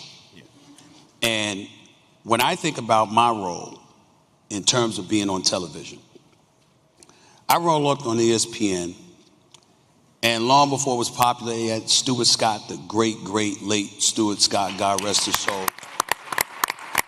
that pioneered and spearheaded so many opportunities, but there were other people before him. There's a guy that was before him that's still around, and Mike Wilbon. There's the late, great Ralph Wiley. There's the late, great Brian Burwell. There were so many, John Saunders and others. There were so many different people. And when you're on television and you're pounding that pavement and you're preaching about black culture, well, let me give you a taste of it from a talent perspective. We're in the media. It's the fourth estate, which means it has a license to formulate perceptions about people, about communities, about human beings, etc. And for every story we told, there's 10 to 20 different stories that we fought to make sure wasn't disseminated to the masses. But the second we miss something, we're a sellout. We're a coon. We're all of these negative connotations that come into play with people that come from your community that supposedly are the embodiment of black culture, but don't see when somebody's right in front of their face fighting on behalf of the culture, recognizing the importance of sacrificing your behind because of the stupidness you did in support of the collective whole. And when we don't pay attention to that, then we compromise what T.I., what Boris, and what Scott just articulated. Because we don't have the courage to accept and embrace accountability for the action. I'm not talking character. Nobody should be character assassinated. Nobody should be stigmatized across the board. And you know what? You're defined by your worst mistake. But in the end, when you make a mistake, it's your own that comes at you trying to castigate you that way. And then we get in the way of our own progress. I'll give you a perfect example before I move on. So you got athletes that were doing documentaries and shows and stuff like that. And I remember they were doing something on the Tulsa riots, Black Wall Street, 1920s, okay? When blacks, everybody talking about, we don't want a handout. We don't want, you just want a handout. You're about the government. Well, we weren't. We were independent thinkers. We were business owners. We were property owners. We were all of these things. And then white folks came about the business of terrorizing the town to make sure that you couldn't develop and elevate yourself. We had athletes that were doing documentaries on this. I'm sitting there on national television saying, hello, come promote it. You don't want to because you mad that I called out you shot 2 for 20. Now, what kind of sense does that make? It's like you and Cameron terrorizing the athletes. I only use that as an example in closing to highlight my biggest point. We get in our own way because the mission is bigger than me. It's bigger than you. I didn't invite you on the show because I'm in love with you. I invited you on the show because what you're doing is so important. Absolutely. That you shooting 2 for 20 don't matter. Absolutely. It was about that. Absolutely. But too many of us can't see beyond that 2 for 20 performance, figuratively speaking. And it gets in the way of our own progress. And that's a story that's never told enough. All right. We got to.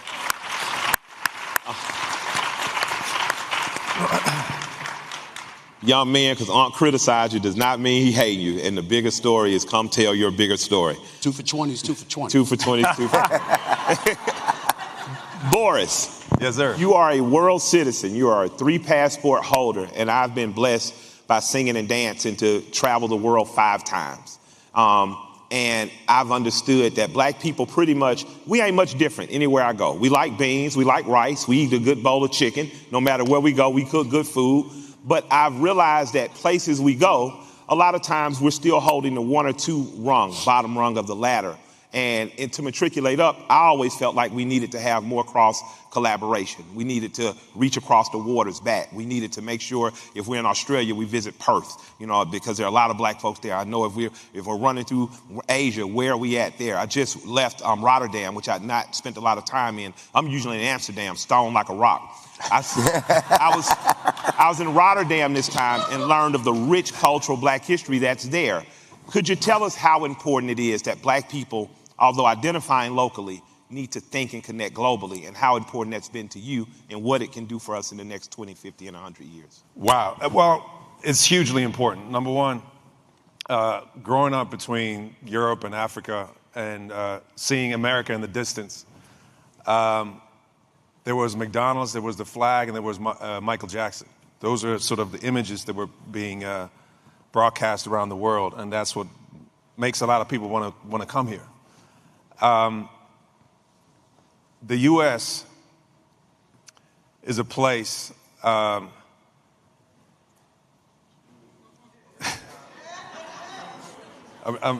want to be really careful.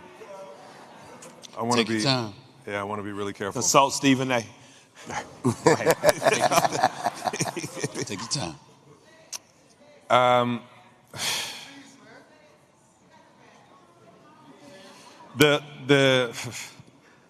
Look, let's put it this way.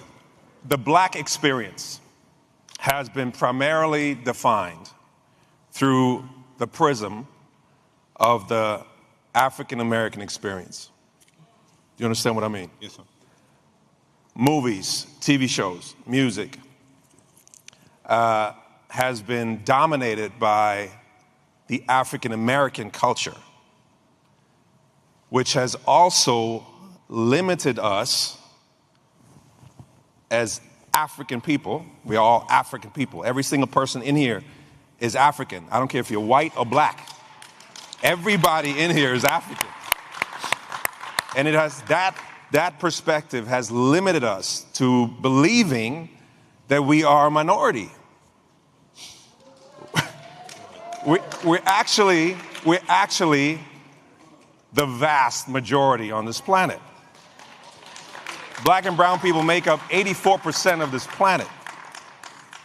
So we all have believed the hype, which has tremendously stifled us and limited us in our thinking, and thereby in how we behave and act. Now, we are all in an industry that creates narratives. We have the power to not only create narratives and then let them be exploited, but control and own our narratives. And what happens when we own and control our narrative, we control perception. Perception is the biggest challenge that we have as black people and as a continent of Africa as a whole. When we think of Africa, we think of what? Zebras and huts. We think of poverty, we think of famine, we think of corruption and mass exodus to Europe or whatever.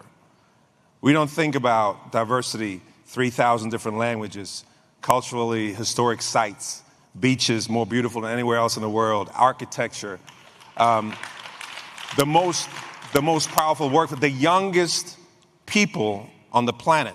Average age of Americans is 36. Average age of Europeans, 42. Average age of Africans, 19. Africa's getting younger, everybody else is getting older. The entire creative industry is shifting to Africa in the next 10 years, just by way of numbers. We have 800 million smartphones in Africa. It's going to go up to 1.4 billion smartphones in Africa. High-speed internet penetration is 15%. Here it's 95%. What do you think is going to happen when that penetration goes up to 40, 50%, 60%? So our perspective needs to change. And with it, our willingness, like Stephen just put it, to work together. I reminded people yesterday to stand up and say, I need help. We have to do the same thing in our industries. We are the leaders of our industries, and yet we keep going for the check rather than for ownership. We have to understand that we hold the responsibility. We are standing on the shoulders of the Denzel Washingtons, on the Sidney Poitiers of the world, and we have the responsibility, and we have to be accountable for the fact that we have to not just open doors, we have to own rooms. We have to own the table that everybody keeps talking about. And nothing, like you just said, nothing is standing in our way except ourselves. Speaking of ownership, speaking of ownership, I got a stubborn little homeboy who about 20 years ago called himself the king of the South. Pissed a lot of people off. A lot of old rappers got mad. But then, man, a little tilted hat dude, skinny kid, went out and proved it. And I've seen him even before partnering with him, because he's my partner, but he's also my business partner now in a restaurant called Bankhead Seafood that's 3 miles away. Purchased from a woman who owned it 50 years. Tip, you've built businesses. You've advocated for economic empowerment within the black community.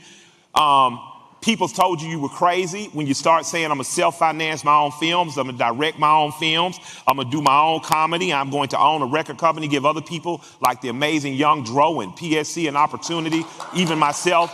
You are not only one of the absolute greatest rappers the South has ever produced, you've been one of the most dominant and prominent businessmen created out of the rap community in the city. What led you to understand the importance of ownership and not just participating as an artist?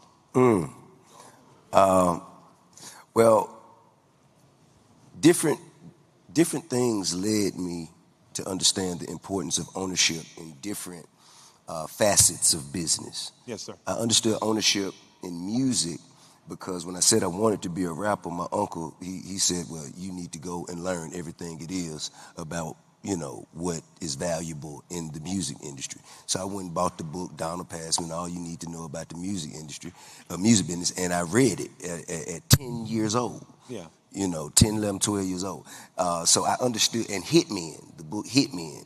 I understood what a good deal was, what a bad deal was. I understood what publishing was, what mechanical rights was. I understood that very early. So that is what allowed me to understand that in music. In film, what allowed me to understand it was I just got tired of waiting on other people to see me in a position before I could actually allow myself to be in that position. I did a show with my wife, my family, and my children that is really, you know, like a visual photo album of all my children growing up called Family Hustle, and I did it at Viacom with VH1, and I did it, you know, before Scott was running the show over there. But we spent, I think, maybe 13 seasons, maybe 11 years of our life, you know, opening the doors of our homes, sharing our experiences, and one vicious, nefarious tale. Based on bullshit. Based on bullshit with no substance, no validity, no truth to it. One vicious, nefarious lie caused them to pull the plug, close the door, never even called to ask me to say, is this true or not? Never waited on due process, never get one, and not just for myself, but for my family. Yes, sir. To see my family be subjected to that. Said, you know what, man? I'm going to put my little money together. I don't care how much it costs or how good anyone else thinks it is. I'm going to begin to make films that I produce, I finance, that I direct, telling stories that I want to tell without asking anyone for permission.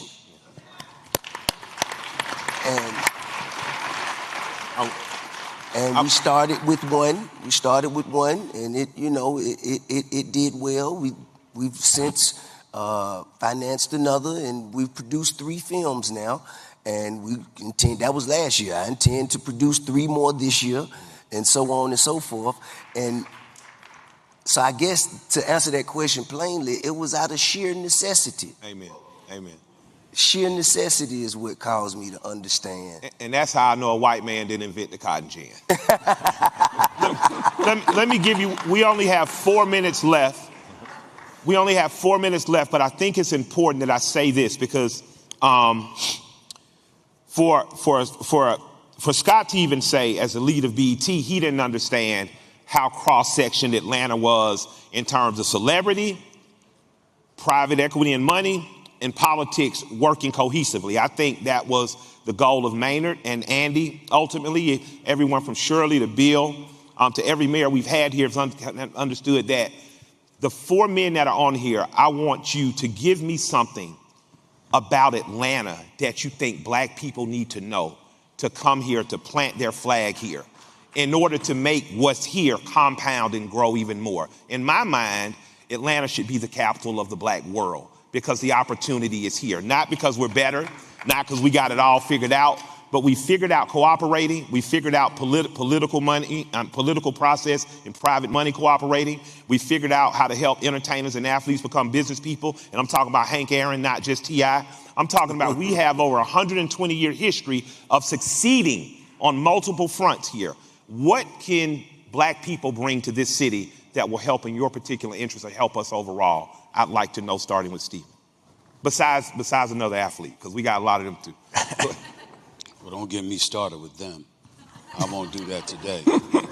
When you talk about Atlanta being the capital, I would say to you, respectfully, think bigger. Mm-hmm.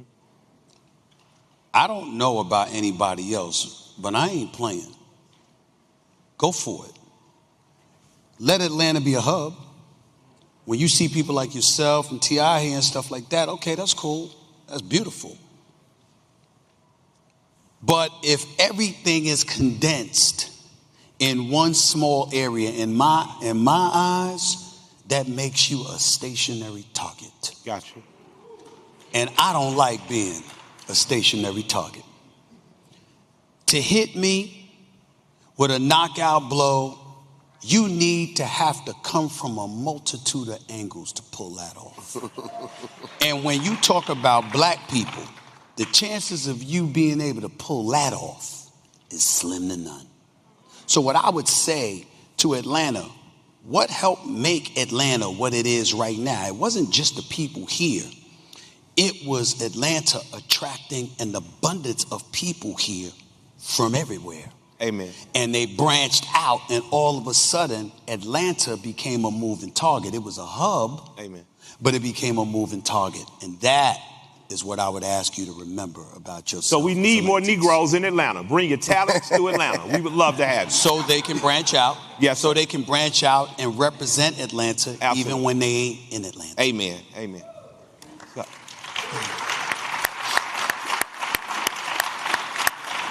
So we're at an extraordinary time in this country, as we all know. And I think for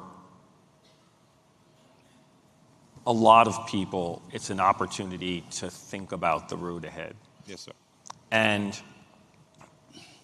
I think in particular for the black community, where there's a lot of fragmentation. The reality is, as we all know, there's extraordinary diversity within the black community, so it's not a single monolithic thing. But notwithstanding that, there's still extraordinary fragmentation. And I think to the point everybody's been making, that fragmentation is a limiting factor on our success as a community. And I think what we see in Atlanta that you don't see in New York, where I live, you don't see in LA, is this level of collaboration across a multitude of areas. And that model, I think, could be a very powerful model for the black folks in New York to understand and figure out how to deploy, and the black folks in LA to understand and figure out how to deploy. And I think if we could do that, we'd actually get to some of these aspirations that we're talking about where people are working more collaboratively. So I would propose that Atlanta export that. Absolutely. Absolutely. And what you're talking, and you were saying is the private, public sector and the entertainment sector cross-section here in a much different ways than other places. Absolutely. Thank you. Boris. To piggyback what Scott just said, I think, focus on exporting goods and services, not talent. Gotcha. Owning talent, protecting talent, owning IP. It's great that Tyler owns a part of BET streaming. It's great that Kenya owns a part of BET Studios. Who owns the other part? You need to own the other part. We need to help you own the other part. I appreciate it. Because as long as we don't own the majority of BET, as an example, his show is going to be canceled. When we own the other part of BET, his show won't be canceled. There will be 7 spinoffs. So yes, this is a great beginning, but let's keep focusing on ownership. Let's keep focusing on protecting IP and talent, and let's do it together. Let's stop working in silos. Let's do it together. Everybody in this room can contribute. Ask for help, and we can work this out together. All right. I will begin by saying that of all of the problems that plague our community as black people, 99% of them would be solved simply by us sticking together. So while I agree with everything everyone on stage said about the answer to your question, I will say this jokingly, but with a very strong hint of seriousness. Send your money, but keep your ass where it's at, because we full in Atlanta. You hear me? Oh, wow. Wow. You know what I'm saying? Wow. Send the money, but keep your ass where it's at, okay? I want to say that Charles Blow has a book called The Devil You Know. He has a documentary called Black Power Down South, and I would like to encourage people by letting them know that 54% of all African Americans live in the South. Atlanta is not perfect, but it has been a great example the last 120 some odd years of what's possible. And I mean that from everybody from David T. Howard to the millionaires we've created. What I want us to do is create a Birmingham, a Charlotte, a Jacksonville, a Tampa, a Savannah, a Macon, so that the South becomes a hub for black ingenuity and money. Thank you, gentlemen, for your day. I appreciate you so much, and I leave with a lot more hope than I came in with. Thank you all. Ladies and gentlemen, please welcome Hope Global Forum co-chair and Operation Hope Global spokesman, Ambassador Andrew Young. Thank you, man. Everybody, stay on the stage, brothers. We've got a special wrap-up presentation with our hero, Ambassador Andrew. Have you enjoyed this forum? Have you enjoyed this forum? We made a $5,000 to $10,000. Everybody stay on the stage. Do not leave the stage. Back on the stage. All the brothers. We made a $5,000, $10,000 investment in every delegate who's here. You were selected, you were nominated, you were curated to be here. This is no accident. We made an investment in you. We expect you to go out and plant seeds elsewhere. We expect you to be forces for good. We expect you to be seeds of hope. We expect you to take this and leverage it into every community you're in. You cannot rely on these folks to carry you to the promised land. I believe in the James Brown version of affirmative action. Open the door, I get it my damn self. So, as we wrap up, did you enjoy this last session? I have 2 announcements to make, both of which are unscheduled. He has no idea about this. First of all, because of Ambassador Young's leadership and support in bringing me here to Atlanta and nurturing me and giving me and putting his arms around me and giving me support, that both quiet and not quiet, calling people, telling me I'm not completely crazy. And they can trust me. People did trust me. I never tried to raise money at the Hope Global Forum to help poor people. I'm obsessed with just doing it myself. I decided to try. So about a week and a half ago, I called my team and said, I'm going to raise $100 million. And they're like, you crazy. I stand here today, the 10th anniversary of the Hope Global Forum, and announce today we have commitments today in the last week. Delta Airlines this morning emailed and said, I'm in for $5 million. That's Ed Bastian. Navy Federal said we're in for $1.2 million. Shopify, you heard it yesterday, they're in for $60 million. That's the 1 Million Black Business Initiative. We're going to bring that to Africa too, Boris. Then Shopify called back and said, you can't do all this work with increase. So they gone from $130 million plus 60 million to 190 million commitment over 10 years. Why are they doing this? Yeah, they're good people, but they want customers. They want black customers, which is a right answer. They called back and said, it's going to be a lot of pressure on you, so we need to hire some people in Atlanta, not in Canada where we are. Here's another $1 million for staff.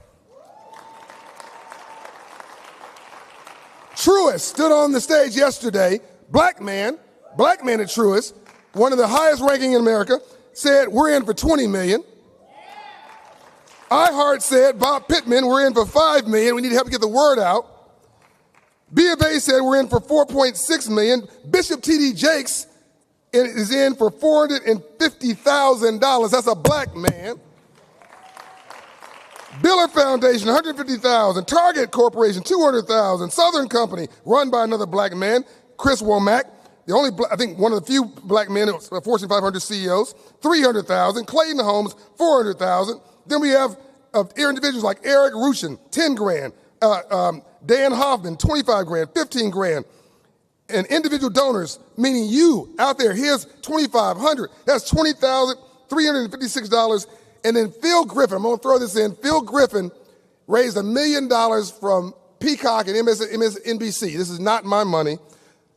To do a documentary on the life and times of Ambassador Andrew Young.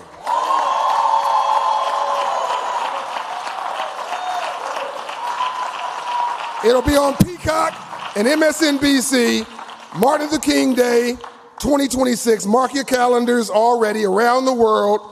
We raised, not including his $1 million, I can't claim that, we've raised, as of this day, $98,370,000. We're on our way. And I can't give you no money, but I'm going to give you an award.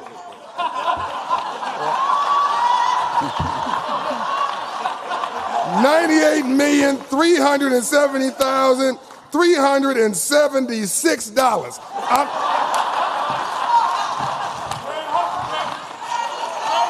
Where's the treasurer? You ain't getting this back.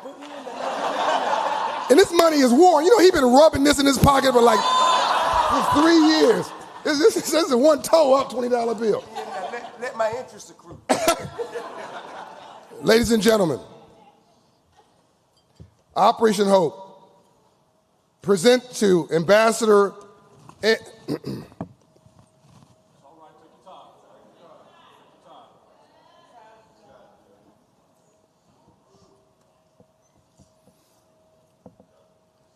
$130 honorary doctorate degrees, Presidential Medal of Freedom, French Foreign Legion Award, first black man elected to the Congress from the traditional South since Reconstruction, Mayor of Atlanta 2 terms, first black UN ambassador in the history of the United States of America, senior lieutenant to Dr. Martin Luther King Jr., the only mayor ever mentored by Dr. Martin Luther King Jr., the man that Dr. King asked to go create a political movement because he said all of us are going to not live until past 40. One of us has to live to 100. Him and his wife, and Dr. King's wife, Bernice's mother, born in the same little town. How you can't make this shit up? This guy is prophetic. This is the Nelson Mandela of our age. This man is amazing. Built Atlanta into the only international city in the South. The beacon that Killer Mike talked about. Ambassador Andrew Young, Hope Global Spokesman, in recognition of your unmatched impact in Atlanta, the United States, and around the world, thank you for being a tireless crusader for civil rights and silver rights. We love you. Can I hold it from me?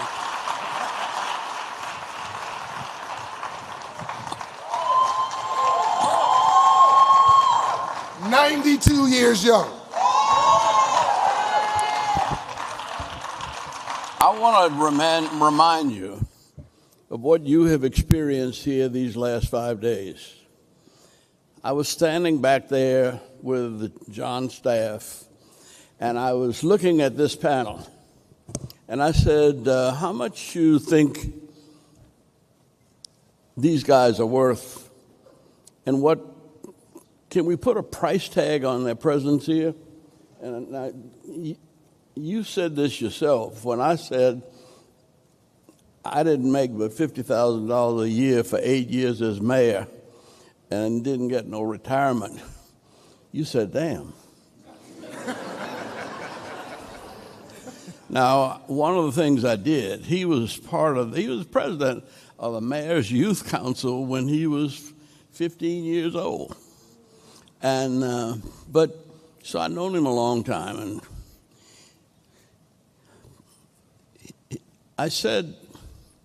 he said his wife made him cancel an engagement for a weekend where he would have made $400,000. Now, it took me 8 years to make that. But I'm not complaining because I have enjoyed every minute of my time here in Atlanta, and knowing and loving and sharing with you has made that possible.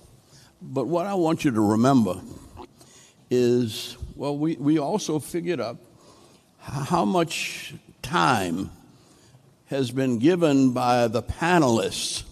And we came up with a figure of $12 million. That's what you have received in these last 5 days. The wisdom of a Michael Milken or of Dr.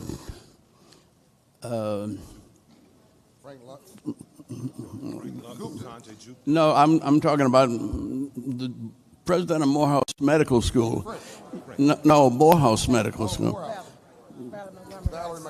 Valerie Montgomery Rice, a young lady from Macon who went to Georgia Tech and Harvard and came back to be president of Morehouse Medical School for the last 50 years. I mean, not for 50 years, but it's 50 years old. And you heard what they're doing in health, that the experience that you have had here is well worth a college degree. And I hope you've been taking notes. I don't know whether it's legal to record, but when you get out of here, write down some things that you picked up from some of the heroes and sheroes that have shared their souls with us and have made this week possible. Now, when I talk with John, I had a headache in Houston, but I don't know how many years ago, and I was looking for somebody to get me an aspirin. 25 years ago? Yeah, at least maybe 30. And he was a little raggedy boy running around, but he knew a lady who had a Mercedes. And he went and got a key. Let me use your key for a little while. And he came and took me to get an aspirin. That's how we started out. And I said to him, there's so many things going on in Atlanta, that you need to be there. But there are too many things going on in Los Angeles. And it'll take you too long to get a footing in Atlanta, but in Los Angeles. But if you come to Atlanta, we need your kind of leadership. And I don't know that I know anybody that has learned to love and to contribute to this community with as many diverse and wonderful people of all ages, races, creeds, and colors as John Bryant has done for the United States of America. And he's a new kind of leader. And I used to kid him. He's telling me to shut up. I didn't say it. But it says 3 minutes and 25 seconds down here.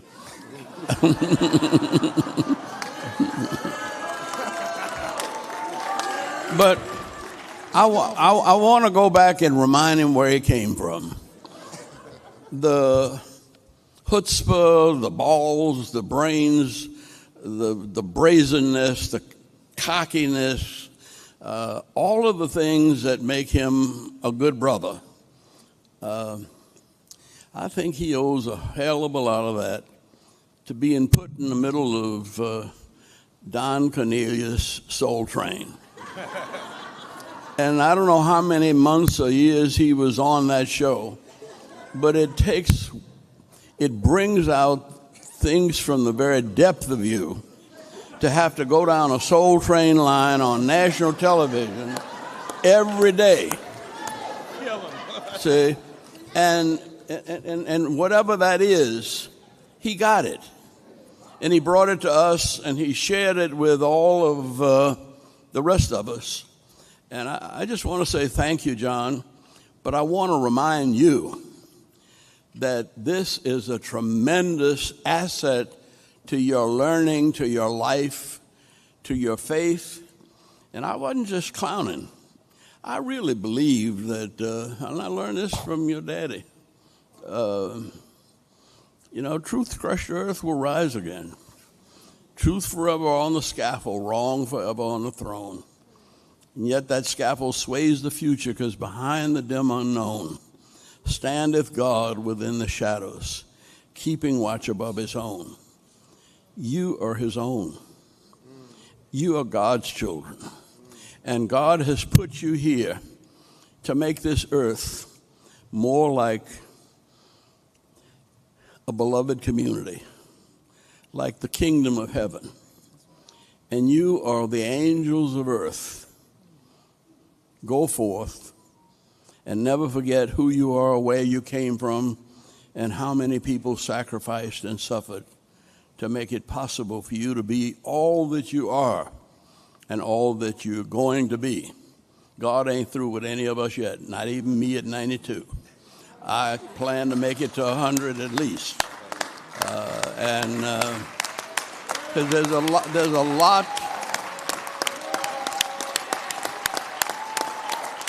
a lot that we've got to do yet. We are just beginning. God has blessed us. Go forth and pass around God's blessings.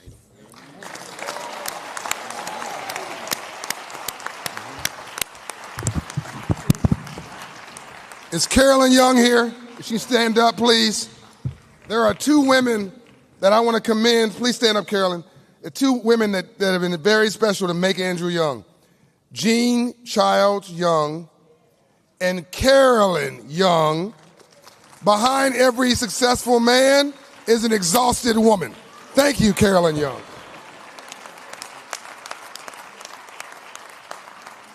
And we're wrapping up. Did you have a good time? This was a heck of a closing. Let's give them a round of applause for closing us out strong.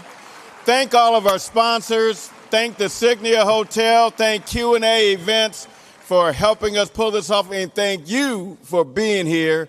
And I want to thank our wonderful MC, Donna Lowry. Let's give her a lot of love. Thanks. She's been doing this with us for a lot of years. Yeah. We appreciate you. Okay, thanks. Well, be good to each other. And remember, just put it on your calendar right now, December 1st through the 3rd, 2025, right back here at the Signia. Have a wonderful, wonderful December. Thank you for attending the Hope Global Forum's annual meeting. We look forward to seeing you next December.